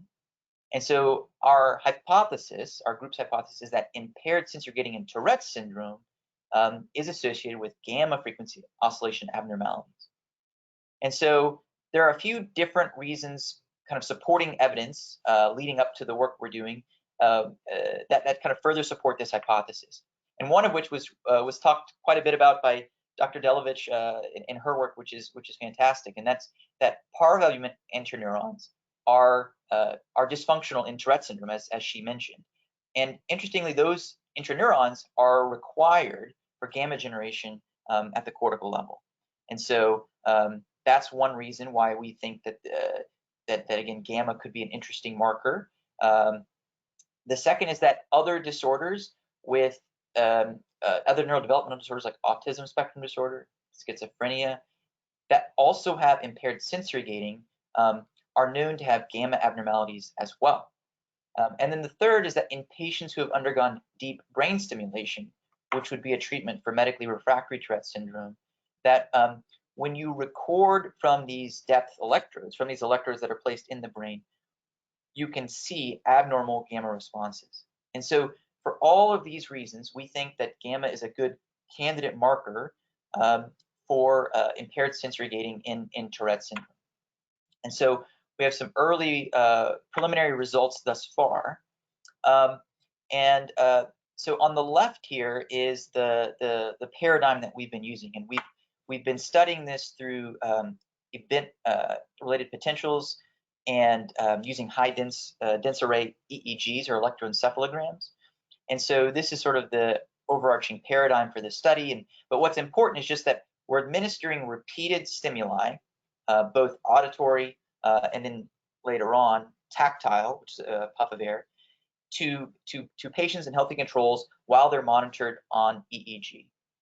And on the right are some initial results. So I'm showing here these two colored panels on the top and bottom. On the left are the healthy controls. They're marked, denoted HC, and then Tourette syndrome participants are on the right. And this is a composite image from 4 healthy controls and then from 5 Tourette syndrome patients. And what I've shown here, just for the sake of time, are the tactile experiments. And so again, they're administered a puff of air, and the stimulus, the puff, is denoted by this dotted line. I hope it shows up well on your monitors. And then so the x-axis here is time in milliseconds. So this would be 2,000 milliseconds or 2 seconds, and 4,000 milliseconds or 4 seconds. And the y-axis is the frequency, predominant frequency pattern. So 10, 20, 30, 40, 50 hertz. And what we're most interested in is this 30 to 50 hertz range. And the color scheme is such that higher, more red colors, so the yellow and the red, indicate more activity in that range, whereas the cooler colors, the blue and the light blue and the dark blue, indicate hypoactivity or less activity in that frequency range. And so you can see that following the stimuli, that in the healthy controls, there is a higher gamma activity compared to the Tourette syndrome patients. And I've shown plots from, this is the parietal lobe, which would be where the sensory cortex, primary sensory cortex would be located, and then the frontal lobe. I've shown both of these here, and that it's more evident, at least visually, in the parietal region. Now, this is a very, very small early sample that I'm just presenting for the purposes of this talk, and so we have not run detailed statistical analysis on this yet, and ultimately we anticipate needing closer to 50 to 60 participants before we're actually able to get some definitive answers to this question. But this is the type of work that we've been doing to understand if there may be neurophysiologic markers that could correspond to sensory overresponsivity. And so all of the patients and individuals who are participating in these electrophysiology studies are also completing the same subjective experience questionnaires that I talked about in the earlier portion of this talk. And so we're going to look for associations and correlations between the clinical measures and the neurophysiologic measures. And so the sum of this slide is just that there appears to be reduced gamma frequency activity following repetitive tactile stimulation. And so this part of our work is also ongoing, and we're still recruiting individuals. We're in the process of writing an IRB for a companion study looking at adolescents with Tourette syndrome, and eventually would like to consider investigating family members who are unaffected with tics to see if this may be a trait, a trait marker, and then considering expanding it also to other populations that have that have psychiatric diagnoses that are frequently comorbid with Tourette syndrome, like OCD and ADHD. And so I think with that, I'll wrap up. There are many people to thank, but I again want to thank the TA for giving me this opportunity, and I'm happy in the remaining minutes to answer any questions. Great, thank you. Maybe in the interest of time, we'll go to the audience questions first. Yeah, we can do that. We can do one question, and then all the other questions will be sent at a later time to be answered. So the question would be, how would you classify something like pre-pulse inhibition, which has been shown to be deficient in TS patients? PPI seems like it can be both sensory sensitivity and sensory over responsivity. Sorry. Yeah, no, that's a great question. And so, in the data that I mentioned about impaired sensory gating, a lot of that actually does come from pre-pulse inhibition studies that have shown that. And so, when I talk about sensory over-responsivity, like I said, I'm mainly talking about at the clinical subjective experience level. So something more like pre-pulse inhibition, at least under that rubric, I would think of more of a sensory sensitivity, more of a physiologic measure.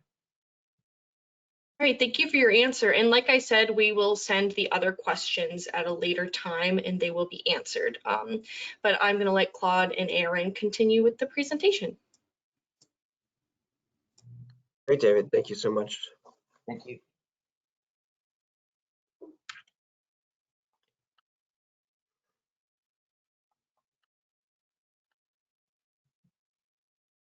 All right, we're have our final speaker of the afternoon. This is Joey Esso from Johns Hopkins. She is currently a postdoctoral researcher fellow. Joey received a bachelor's in psychology from San Francisco State, and then went on to a PhD from UCLA. And she's currently studying at the Department of Psychiatry and Behavioral Sciences, and she has an interest in child and adolescent psychiatry. So, Joey, it's great to have you be our final speaker of the afternoon, and I'll turn it over to you.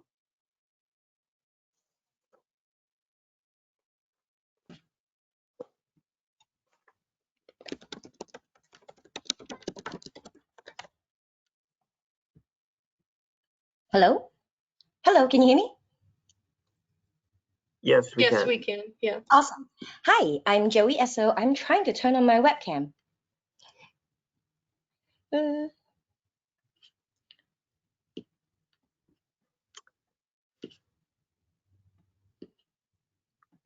Okay, so I think I can't for some reason.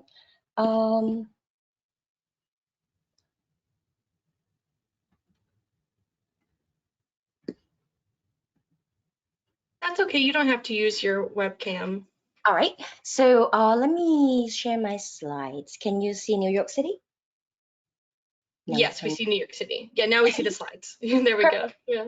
All right, so let me minimize this so I can see my notes. All right, I'm Dr. Joey Esso, and my talk is entitled Mechanism Underlying Behavior Therapy for TS. I'm a postdoc research fellow at psychiatry at Johns Hopkins University School of Medicine. So I have a slightly different career path than some of my colleagues whom you have heard from today. My training is in cognitive psychology and cognitive neuroscience with expertise in learning and memory enhancement. So you may wonder, what am I doing in psychiatry? Now, the process of learning is the same, right? Whether it is in a classroom, in research lab, or in a therapist's office. That means that strategies that can enhance learning and memory in the lab can also be useful to enhance therapeutic learning in therapy.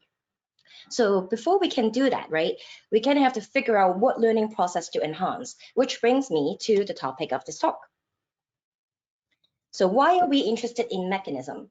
Well, actually, first of all, why are we interested in behavioral therapy, right? Multiple treatment guidelines for treating Tourette's and other tics disorder, so TS, recommend behavioral therapy as the first line treatment.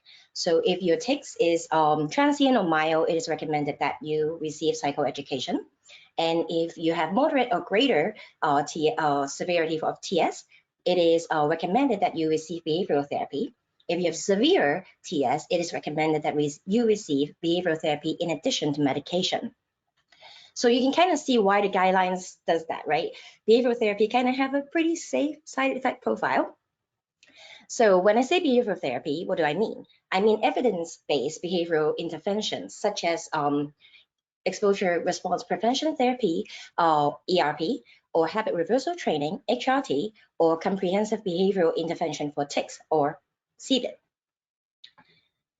Now, why are we interested in mechanism? So we know that behavioral therapy works, right, through clinical trial. But how does it work? How does it reduce symptom severity and the number of symptoms you have? So how does it help people get better? Now, if we know how it works, we can kind of extract, so to speak, the active ingredients from therapy and then kind of supercharge it, right? So we can make it better. Now, that goes back to what is the cognitive psychologist or cognitive neuroscientist doing in psychiatry. A lot of these active ingredients or mechanisms are learning and memory processes or other form of cognition. So, and many of them have shown to be enhanceable, so to speak. Basically, my research focus is to apply evidence-based strategy to enhance therapeutic learning in behavioral therapy. And the ultimate goal is to improve behavioral therapy outcomes for individuals with TS. All right, so this talk is based on this paper that we put together, and this is the team. So there's myself, and Dr. Ramsey is a clinical psychologist and researcher. Her expertise includes CBIT. And also below is my TAA Young Investigator Award mentorship team, Dr. Singer, Dr. Grados, along with Dr. McGuire, who is also the director of the research center where Dr. Ramsey and I do our research, and where she does the awesome therapy. Now, I believe this paper is free to access until the end of May, and you can find the link to our on our website of our research center. So that is jhucoach.org. So this is a massive paper. As a memory scientist, I can tell you, I can only cram so much information into your brain at a Friday afternoon. So I'm going to give you the take-home points here. So the mechanism for behavioral therapy is likely different between youth and adults. So behavioral therapy would help people in a different way if you were a young person or an adult person. Now, the most promising mechanism is likely some kind of interaction between associative learning and cognitive control. And we're going to talk more about those. So these are the mechanisms that we explored, and this is not an exhaustive list of proposed mechanisms. Again, this is Friday afternoon, so we'll focus on just 3 of them.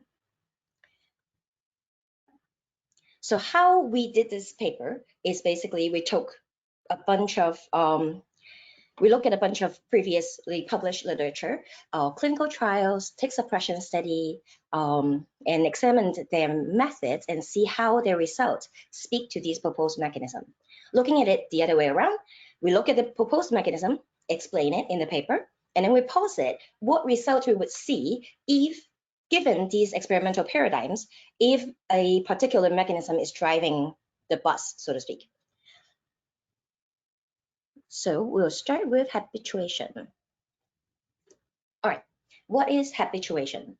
It is a non-associative learning process where physiological response or reaction to a stimulus decrease over repeated encounters and or over time. So picture yourself in a room. We just talked about sensory gating, which is interesting. It's very applicable. So If you're in a room, there's this awful buzzing noise just started coming on, and you find it super annoying and frustrating, right? Because you can't do anything about it. However, over time, you kind of get accustomed to it, where the sound elicits less of a physiological reaction and resulting in like a smaller negative emotional response. That is, in essence, what is habituation. Habituation is the oldest and most widely known prospective mechanism for behavioral therapy. Theoretically, how does it work in behavioral therapy? So when you have, we talked a lot about premonitory urge today. So when you feel this urge is a aversive sensory stimulus, right? Then when you tick, it is temporarily relieved. So when you go into therapy, what you learn is this. Instead of ticking after your urge, you are taught some sort of alternative behavioral response. So anything but tick. In ERP, it will be tick suppression. In CBIT and habit reversal training, habit reversal therapy, it will be a competing response, so something that's incompatible with the tics. So when that happens, you're basically preventing the urge from being relieved, right? When you don't relieve that urge, you're basically being exposed to an unrelieved urge, that unpleasant sensory stimuli, that buzzing sound, so that over time, you would have a reduced physiological response or a psychological response to it. That means when the distress of the urge that the urge solicits is reduced, the necessity to take reduces, right? Therefore, you take less and you have less symptoms. Your symptom is less severe.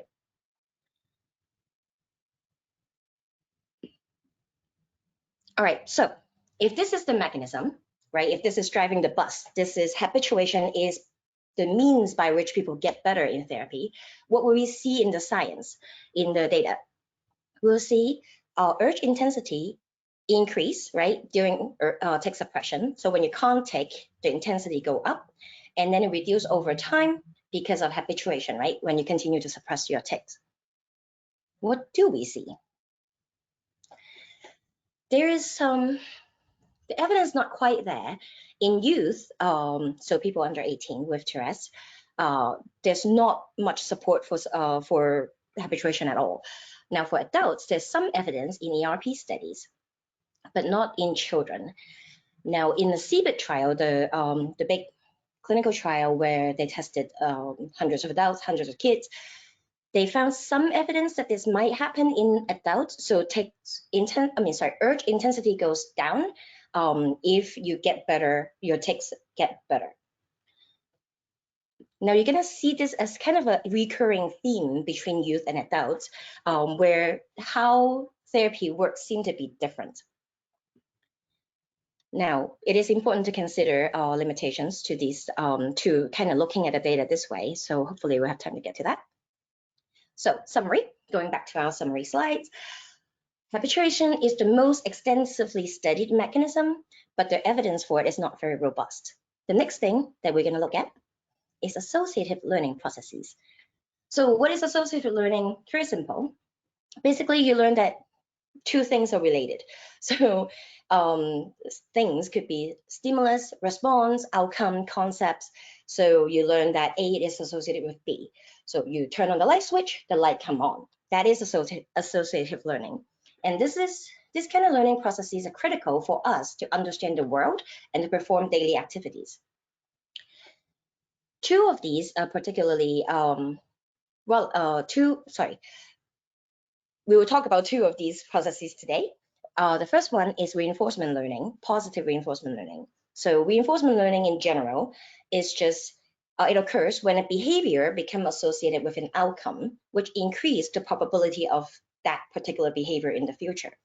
So positive reinforcement learning, in particular, is that when a behavior is associated with an outcome that is often desirable or something that is sometimes called reward, and that increases the probability of that behavior in the future. So you go to work, you get paid, you're more likely to go to work again.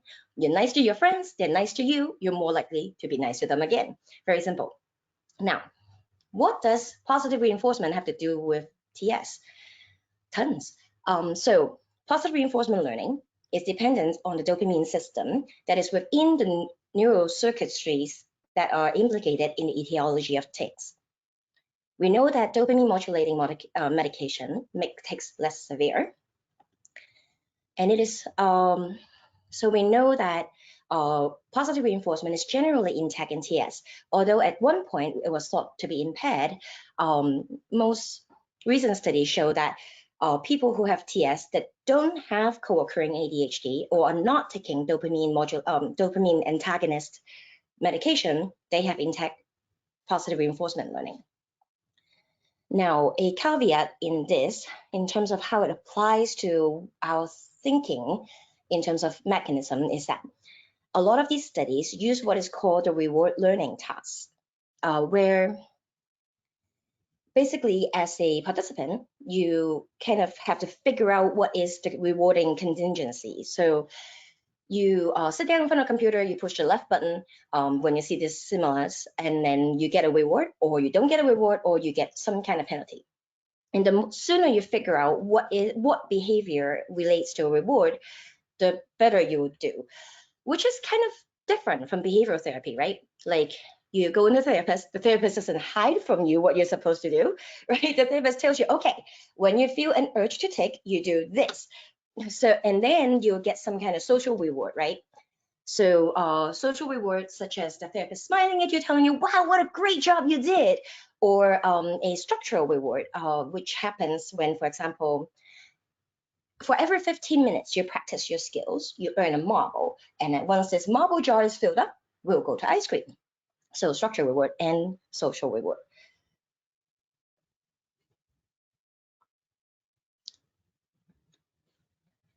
Now, if positive reinforcement learning is what's driving the bus, what's making people get better in behavioral therapy, we should see a few things. The presence of a positive reinforcer or reward during tic suppression should lead to better tic suppression. So that brings me to tic suppression studies that undergirds a lot of this understanding. Now, tic suppression paradigm is developed by Woods and Hamel in 2004, where basically a lot of these subsequent studies have some combination of these three conditions. First is a free to tic condition, where the participant is instructed to take as much or as little as you want. And then there's a verbal instruction only condition of some sort, where you are just told not to take and see if you can do it. And then the rewarded tic suppression condition, where for so long of a period that you don't take, usually about 10 seconds, you get a reward for not taking. So if positive reinforcement learning is driving the bus, we should see that people better able to suppress tic when they are provided with a reward. Secondly, the dose, how much, right, of this active ingredients you're getting should scale with how much better you get from therapy. So in therapy, a lot of times they are positively reinforced therapeutic skill training. So homework practices, right? So the more you are willing to or able to do this homework practices, you should get better in therapy. So what do we see? Yeah, that's what we see. So in tic suppression studies, it is found that youth with tics will take less when tic suppression is rewarded. It works better than verbal instructions alone, punishment or reward that are not related to the behavior. And what about if we put it in the context of behavioral therapy? So there are two clinical trials that I mentioned before. And within this trial, for people that received the CBIT condition, so they are going through behavioral therapy, the more they adhere to the homework assignment, which is positively reinforced, the more the symptoms get better, and the more likely they are to respond to behavior, to be a treatment responder. This is true in both youth and adults. So you can see by this frequency plot is that amongst people who did not do a lot of their homework, so they receive less dose of what is supposedly the active ingredient, they're more likely to be treatment non-responders. For people who receive more of this supposed active ingredients, positive reinforcement, they are more likely to be responders. So this is in 119 individuals, 70 youth and 49 adults. Okay, so quick summary of positive reinforcement. It is a promising mechanism. It is positive reinforcement learning depends on the same dopamine system that is within the neural circuits that are implicated in the etiology of tics. It is heavily utilized in behavioral therapy, and it helps kids suppress tics. And the dosage matters. The more you receive this, the better you get in both youth and adults. Despite of its promise, we need more studies. What is unknown amongst this data is that whether or not tic suppression study results are generalized to adults. Like we talked about before, so we know that kids can suppress tics better because a lot of the tic suppression study is done in youth. Now, I understand that Dr. Christine Conlia is doing a larger scale adult trial that involves tic suppression, and I'm quite excited to see the results. Anyway, so the next thing that we don't know is what about intrinsic rewards? So right now, all of these studies, even the social reward and the structural reward in behavioral therapy, use extrinsic rewards, right? It's hard to define intrinsic reward tendency, but there's some hints of it, at least intrinsic motivation hints in the CBIT homework data.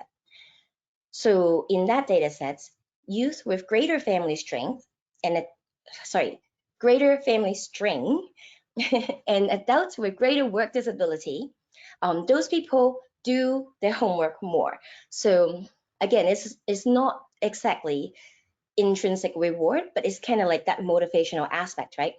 So in that case, honestly, those things are more like negative reinforcement than positive reinforcement. You have family strain, you have work disability. If you get better, you have less of those undesirable things. So anyway, what about co-occurring ADHD and dopamine antagonist medications? Most studies that did tic suppression, they either excluded participants in this situation or did not report them or did not report the effects. Now, the exception amongst these are quite reassuring, actually. Green et al. 2015 and Woods et al. 2008. They found that people in this situation do not have tic suppression performance that is different from people who are not taking dopamine antagonist or don't have ADHD. Okay, so back to our summary slides. So positive reinforcement is a promising mechanism involved in etiology, used in behavioral therapy, predicts outcome, and needs more study. Next, extinction learning. What is extinction learning? Extinction learning occurs when a new association, A and C, right, is developed and strengthened to compete with an old association, so A and B. And eventually, A and C grow strong enough to inhibit the old association. So in behavior therapy, what happened is your old association you're coming into therapy with is urge, is associated with tic. Now, the new association that you learn in therapy is urge, leading to alternative behavioral response. Again, tic suppression or competing response. Now, the new the new association will compete with the old expressions as long as you have learned something new, right? When you have an urge, you can do one thing or the other. You can either take or not take. You can do take or you can do competing response. So that competition with practice, the new association will grow stronger, become easier to retrieve, and eventually inhibits the old association. So if this is driving the bus, right, if extinction learning is the means by which people get better in behavioral therapy, what should we see in the science? Basically, people with better extinction learning should improve more in treatment. What do we see? There's not a lot of study in extinction learning. In fact, the closest evidence we have is a quick win, fast fail, randomized placebo-controlled clinical trial where, you participants either receive a drug called dicycloserine or DCS, or they receive a placebo. So in this trial, DCS has been found to enhance extinction learning. Now, okay. So if extinction learning is important as a mechanism, people who take this extinction learning enhancing drug should show better improvement, right? So in this paradigm, actually, people were getting just one single session of HRT, and then they looked at whether or not the take that is targeted in this one session gets better. So we found that DCS, people who receive, young people who receive DCS, those targeted takes show reduced severity, and the premonitory urge intensity also reduced after just one session of HRT. So obviously, we will need more study on this. This is so promising. Now, the DCS trial have acquired funding to examine this same paradigm over the course of a multi-session CBIT protocol. And there's another study that I'm actually doing right now that examine extinction learning, whether or not there's an extinction learning deficit in youth with TS by comparing to healthy control, and then also examine whether or not extinction learning predicts treatment outcome. Okay, so this is the paradigm of the study we're doing. So this is my current project funded by the TAA Young Investigator Award. We are running this on 25 youth with TS and 25 youth without TS. This is like your standard clinical trial protocol, right? Pre-treatment, we assess how severe your tick is, co-occurring condition, as well as extinction learning. Now then, healthy controls are done. The youth with TS continue on to 8 hours of CBIT, and then we run the whole thing again in visit 3 after treatment. Now, the extinction learning task used in this study is like our take on this classic fear conditioning paradigm, where we collect skin conductance data to measure arousal. So there are 3 types of neutral stimulus, and I will explain them more as I go. Give me 1 second. So this 3 different stimulus is basically lamps of different colors. So, you know, there's a neutral stimulus because most people don't see a lamp and then think, oh, am I scared of this? The first thing that happens when participants come in, we connect them with the skin conductance data collection gear, and then we put a virtual reality headset on them. Now, in this virtual reality experience, what happened is they'll be shown around a house. Can you picture yourself sitting on an office chair with wheels, and then someone just push you around this really beautiful house, beachside house, and then you approach these lamps, they turn off, you approach them, if they turn on in one of 3 colors, yellow, blue, or red. And then after that, it turns off, and then the chair pushes you somewhere else again. So that's, and then after they go through a whole tour of the whole house, then we ask them, so 12 stimulus later, how distressing are these lamps? And most of the time the kids just look at me like, what? Not at all.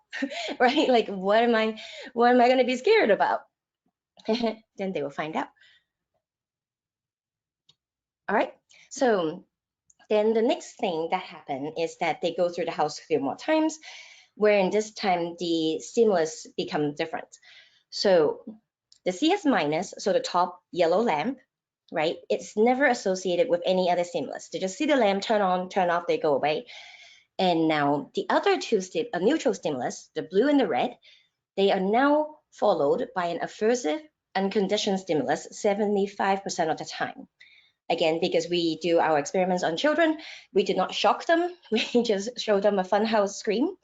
It's honestly kind of unpleasant. Like after working with it for a couple of years, I'm still like, whenever it comes on. Anyway, so now they learn this association, right? CS plus, so the blue and the red, is associated with the scream, right? And then after they do that a few times, we ask them again, how distressing are these lamps? And then the risk that it will scream again to kind of see if they understand the contingency. Then we do extinction learning, or the extinction phase, in a new context. So you saw the beachside house, now we're in a school, for example, obviously counterbalanced. Now, in the extinction phase, CS minus and CS plus E, CS plus extinguished, is shown 12 times each. Now, ideally, if you have normal extinction learning, you will learn a second association now, right? CS minus, no screen, of course. CS plus extinguished is now associated with no screen, right? So your skin conductance should not go up when you see this lamp. Now, why are we moving this to a new context? We try to make it more analogous to behavior therapy, right? So you have tics at home, you have tics at school, you have tics at work. Now you go to your therapist, hopefully extinction learning occurs in the clinic, then you go back to your, quote, normal life, unquote. Now, can that extinction generalize across that context, right? Can it go from clinic to normal life? It's very important because otherwise therapy wouldn't work. All right, so 1 week later, they come back and then participant return, and we do this extinction recall phase, again, without aversive unconditioned stimuli for, basically this answers the question, does the extinction effect last a week, right? So again, there are two associations. In the conditioning phase, you learn that blue and red comes with a screen. In extinction phase, you learn a new association, blue does not come with a screen. Now, a week later, I'm gonna look at your arousal response, your skin conductance response, and see if you recall the first or the second association, yeah? So which one happens? If your skin conductance response go up, then you are recalling the old association that you learned in the conditioning phase.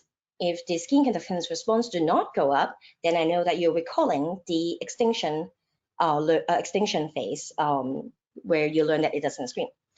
Now, having a red lamp, the CS plus non-extinguished, allow us to measure the generalization of extinction learning to an unextinguished stimulus.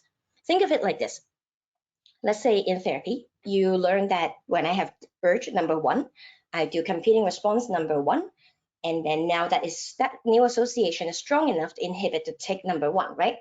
Now, what if you have not been taught how to deal with tic number 2 that goes with urge number 2? Can you generalize that to the new tic? Okay, next, they do a behavioral avoidance task, which is the whole purpose why we do this in VR. So in addition to that, it's kind of fun. All right, so this arousal-based measurement of extinction learning, right? So based on our skin conductance response, does it generalize to behavioral change? So kind of like if you got better in therapy, do you change your behavior because of that betterness? All right, so that's, so we tell the participant about this task, right? So finally, they're not being pushed around in a chair, they're actually gonna walk around that VR. So their job is to turn off 8 out of 12 lamps and as fast as possible. So there are 12 lamps in the house, right? And then there are four, there are 4 of the same color. So 4 red, 4 blue, and 4 yellow, right? This allows us to measure whether or not participant will avoid the CS pluses, especially the CS plus non-extinguished. So we do that by putting them kind of like, you can kind of see right here. I don't know if you can see my cursor. Right here, they're gonna get put here. And then we ask them, go turn off some lamps. And then the lamps are pre-lit. You can see even in the picture, the colors already here. So what they're supposed to do is they walk to the lamps and then they grab the lamp and turn it off. Now, excuse me. So the closest lamp are all CS plus non-extinguished, so supposedly the scariest. And then the mid distance is a CS plus extinguished, so a little bit less scary. And then the farthest lamp are the CS minuses, the ones that have never been associated with the screen. So if you want to avoid the scariest stimulus, you're gonna have to take longer to finish this task, right? So this occurs in the conditioning VR, so not the extinction VR. Our analogy, this is not the therapist's office, but your normal life. So they first play around in a practice room where they practice teleporting, throwing balls, and rotating a planet, because those are the motion they will need to turn off the lamps. And then afterwards, we reinstate the unconditioned stimulus. So we have them practice turning off the lamps, first the CS minus, then the CS pluses, and then a screen comes on. So they're not emotionally prepared for this. So kiddos playing around with balls, and then suddenly they heard the scream, and I often feel very bad. But anyway, so then they go into the house, and then they turn off lamps. When the 8 lamps are turned off, right? Remember, there's 12 lamps altogether. They only have to turn off 8. That means that if they really want to, they can avoid all of the CS plus non-extinguish. So we anticipate to have enough sample size to do a preliminary analysis by the end of summer, and we'll share the results with you at that point. So what do we have so far? We have habituation, positive reinforcement, and extinction learning. Now, there's some initial evidence for extinction learning, but and it is used in behavioral therapy, and obviously we need more study. Okay, so this is the part that the memory scientist in me cringe, because I'm going to run through all of the other ones that we didn't have time to talk about today in very rapid succession. So we did not talk about negative reinforcement learning, but it is a very important concept because it plays a huge role in etiology, like the generation of tics, right? And it is the crux. Disrupting this negative reinforcement is the crux of behavioral therapy. I think we heard mentioned many times before, when you feel an urge, right, you tick, and then that ticking relieves the urge temporarily. So that is negative reinforcement. In behavioral therapy, what we do, no matter what form of behavioral therapy, there's evidence-based, we try to disrupt this reinforcement so that the behavior is not reinforced. Now, there's also another form of negative reinforcement in behavioral therapy that's important. Kind of go back to that motivation, intrinsic reward thing, right? The intrinsic motivation thing, where if you have, like, say, tics disrupt your life, make your friends look at you funny, or something like that, when you get better, those things reduce, right? So that delay goal-oriented form of negative reinforcement probably would predict, if I were to just guess, it will predict how much work you're willing to put into behavioral therapy. Now, obviously, this needs more study because it is not really examined. The most evidence we have that we talked about in the paper is more about the negative reinforcement hypothesis of tics, which is the thing about you have an urge, you take, and then it is relieved, so that the taking behavior is reinforced by that relief. All right. Next, reversal learning. There's this is really cool, actually. So reversal learning is so we talked about associative learning, where you learn A connected to B, right? Now, reversal learning is basically A and B is no longer reinforced, and you have to do something else to get reinforced.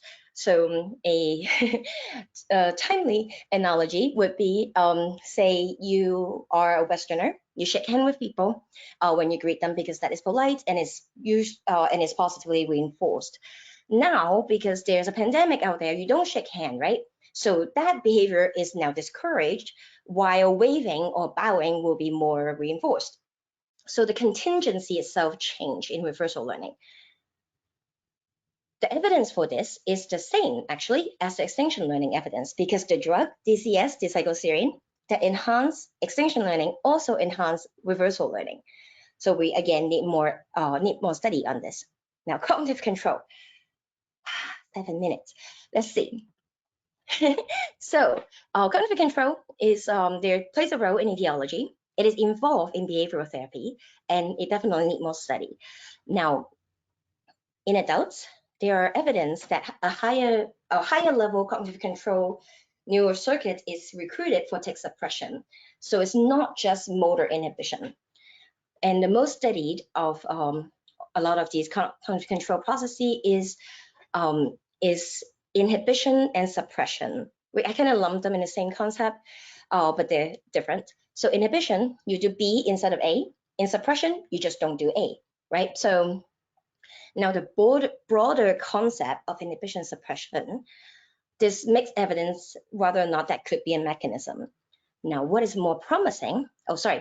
Broader inhibition suppression is like that which is measured by psychological tasks, like a go, no-go task kind of thing. Now, what's more promising is the tick-specific inhibition suppression. So your ability to suppress your tick and inhibit your ticks. It seems like that ability is intact in adult, but impaired in youth. However, in youth, if you involve goal-oriented processes such as positive reinforcement learning, they can compensate for this. So they can suppress tics if they have positive reinforcement. All right, so that's a very high-level overview of what we did. Now, if you want to learn more about our research, you can go to our website and so we are also continuing to recruit participants for our studies. So if you live near our charm city, Baltimore, and want to help us learn more about TS and how to make treatment better, you can go to our website and click on this research button. And we are also recruiting people who are without Tourette's. So there's something for everybody. Oops. Okay, that's the end of my talk. Great, thank you so much. I know we have a few questions from the audience. So Emma, do you want to read those? Yeah, totally. So I think we got, yeah, here we go. So the first one is, tick suppression can be a controversial topic among those who have gone through CBIT and found that it was really distressing. Are we looking into the benefits of hypnotherapy techniques, nutritious psychiatry, and a mindfulness component therapy for Tourette's? That's where Dr. Ramsey will come in, actually. Yes, but are you talking about our own work looking into that, or? Oh, I'm not sure, because this was a question from the audience. So. Oh, sorry. So Dr. Ramsey is actually working on that, and we have put in some grants to kind of look at if a mindfulness component in CBIT would actually help people get better in a more pleasant way. And also the stress tolerance is another thing that we're looking at. Okay, thank you for answering. And then I have another question from the audience here, and it says, with extinction learning in CBIT, isn't it hard to determine efficacy because it is not purely an extinction process as another behavior is prompted? Hmm? Do you want me to read it again? What's the last part of the sentence? Oh, they said, so they said, with extinction learning in CBIT, isn't it hard to determine efficacy because it is not purely an extinction process as another behavior is prompted? And then they put in parentheses, differential reinforcement of alternate behavior combined with extinction. Right. Yes. So in our extinction paradigm, the extinction learning task, there's no like a counter conditioning going on, but indeed in behavioral therapy there is. And so yeah, that's why we're trying to tease it apart by seeing if extinction learning, right, will predict treatment over and above the things like homework adherence and stuff like that. Does that answer the question? Yeah, I think so. Thank you for answering. And then there's a third one in here. I would love to answer some more too if I did not. No, there's totally another one. It is some of the clients I have worked with have stated that some of their tics experience the premonitory urge, but for other tics they don't. Is there a way to use these methods to work around that? The methods as in which mechanism would speak to this? Is that kind of the question? Yeah, I think they're just asking like what methods would work around if there was not a premonitory urge present. Okay. So I'm understanding this to be a treatment question, right? In therapy, what would we do if there's not a premonitory urge? Is that correct? I think that's what they're asking. Mm-hmm. Okay. So I'm not a therapist, but I can from my exposure with my therapist colleague, my understanding is that you would, in treatment protocol as well, you would kind of take the early motion. So like let's say it's a motor tic, right? Let's say it is your motor tic. Oh, don't have my camera on. You're moving your shoulder, so you kind of detect that early movement, and then you apply the competing response or the alternative behavior. So not taking. That's my understanding of how one would get around that. Okay, thank you for answering. That's actually all of the questions from the audience. So thank you so much for answering all these questions. It's been a real pleasure. Thank you so much for giving me the opportunity to give this talk. Yeah, and I can direct things over to Claude and Aaron if we want to say anything before I do my conclusion. Yeah, I wanted to thank all of our speakers and all of the audience for the great questions today. And I wanted to thank Dr. Lichtman for his really exciting keynote address as well. And of course, we want to thank those who have given to the Tourette Association of America. Those funds can be used to support more of these young investigators and continue on with projects like this. So we thank you for your generosity and for being with us here today.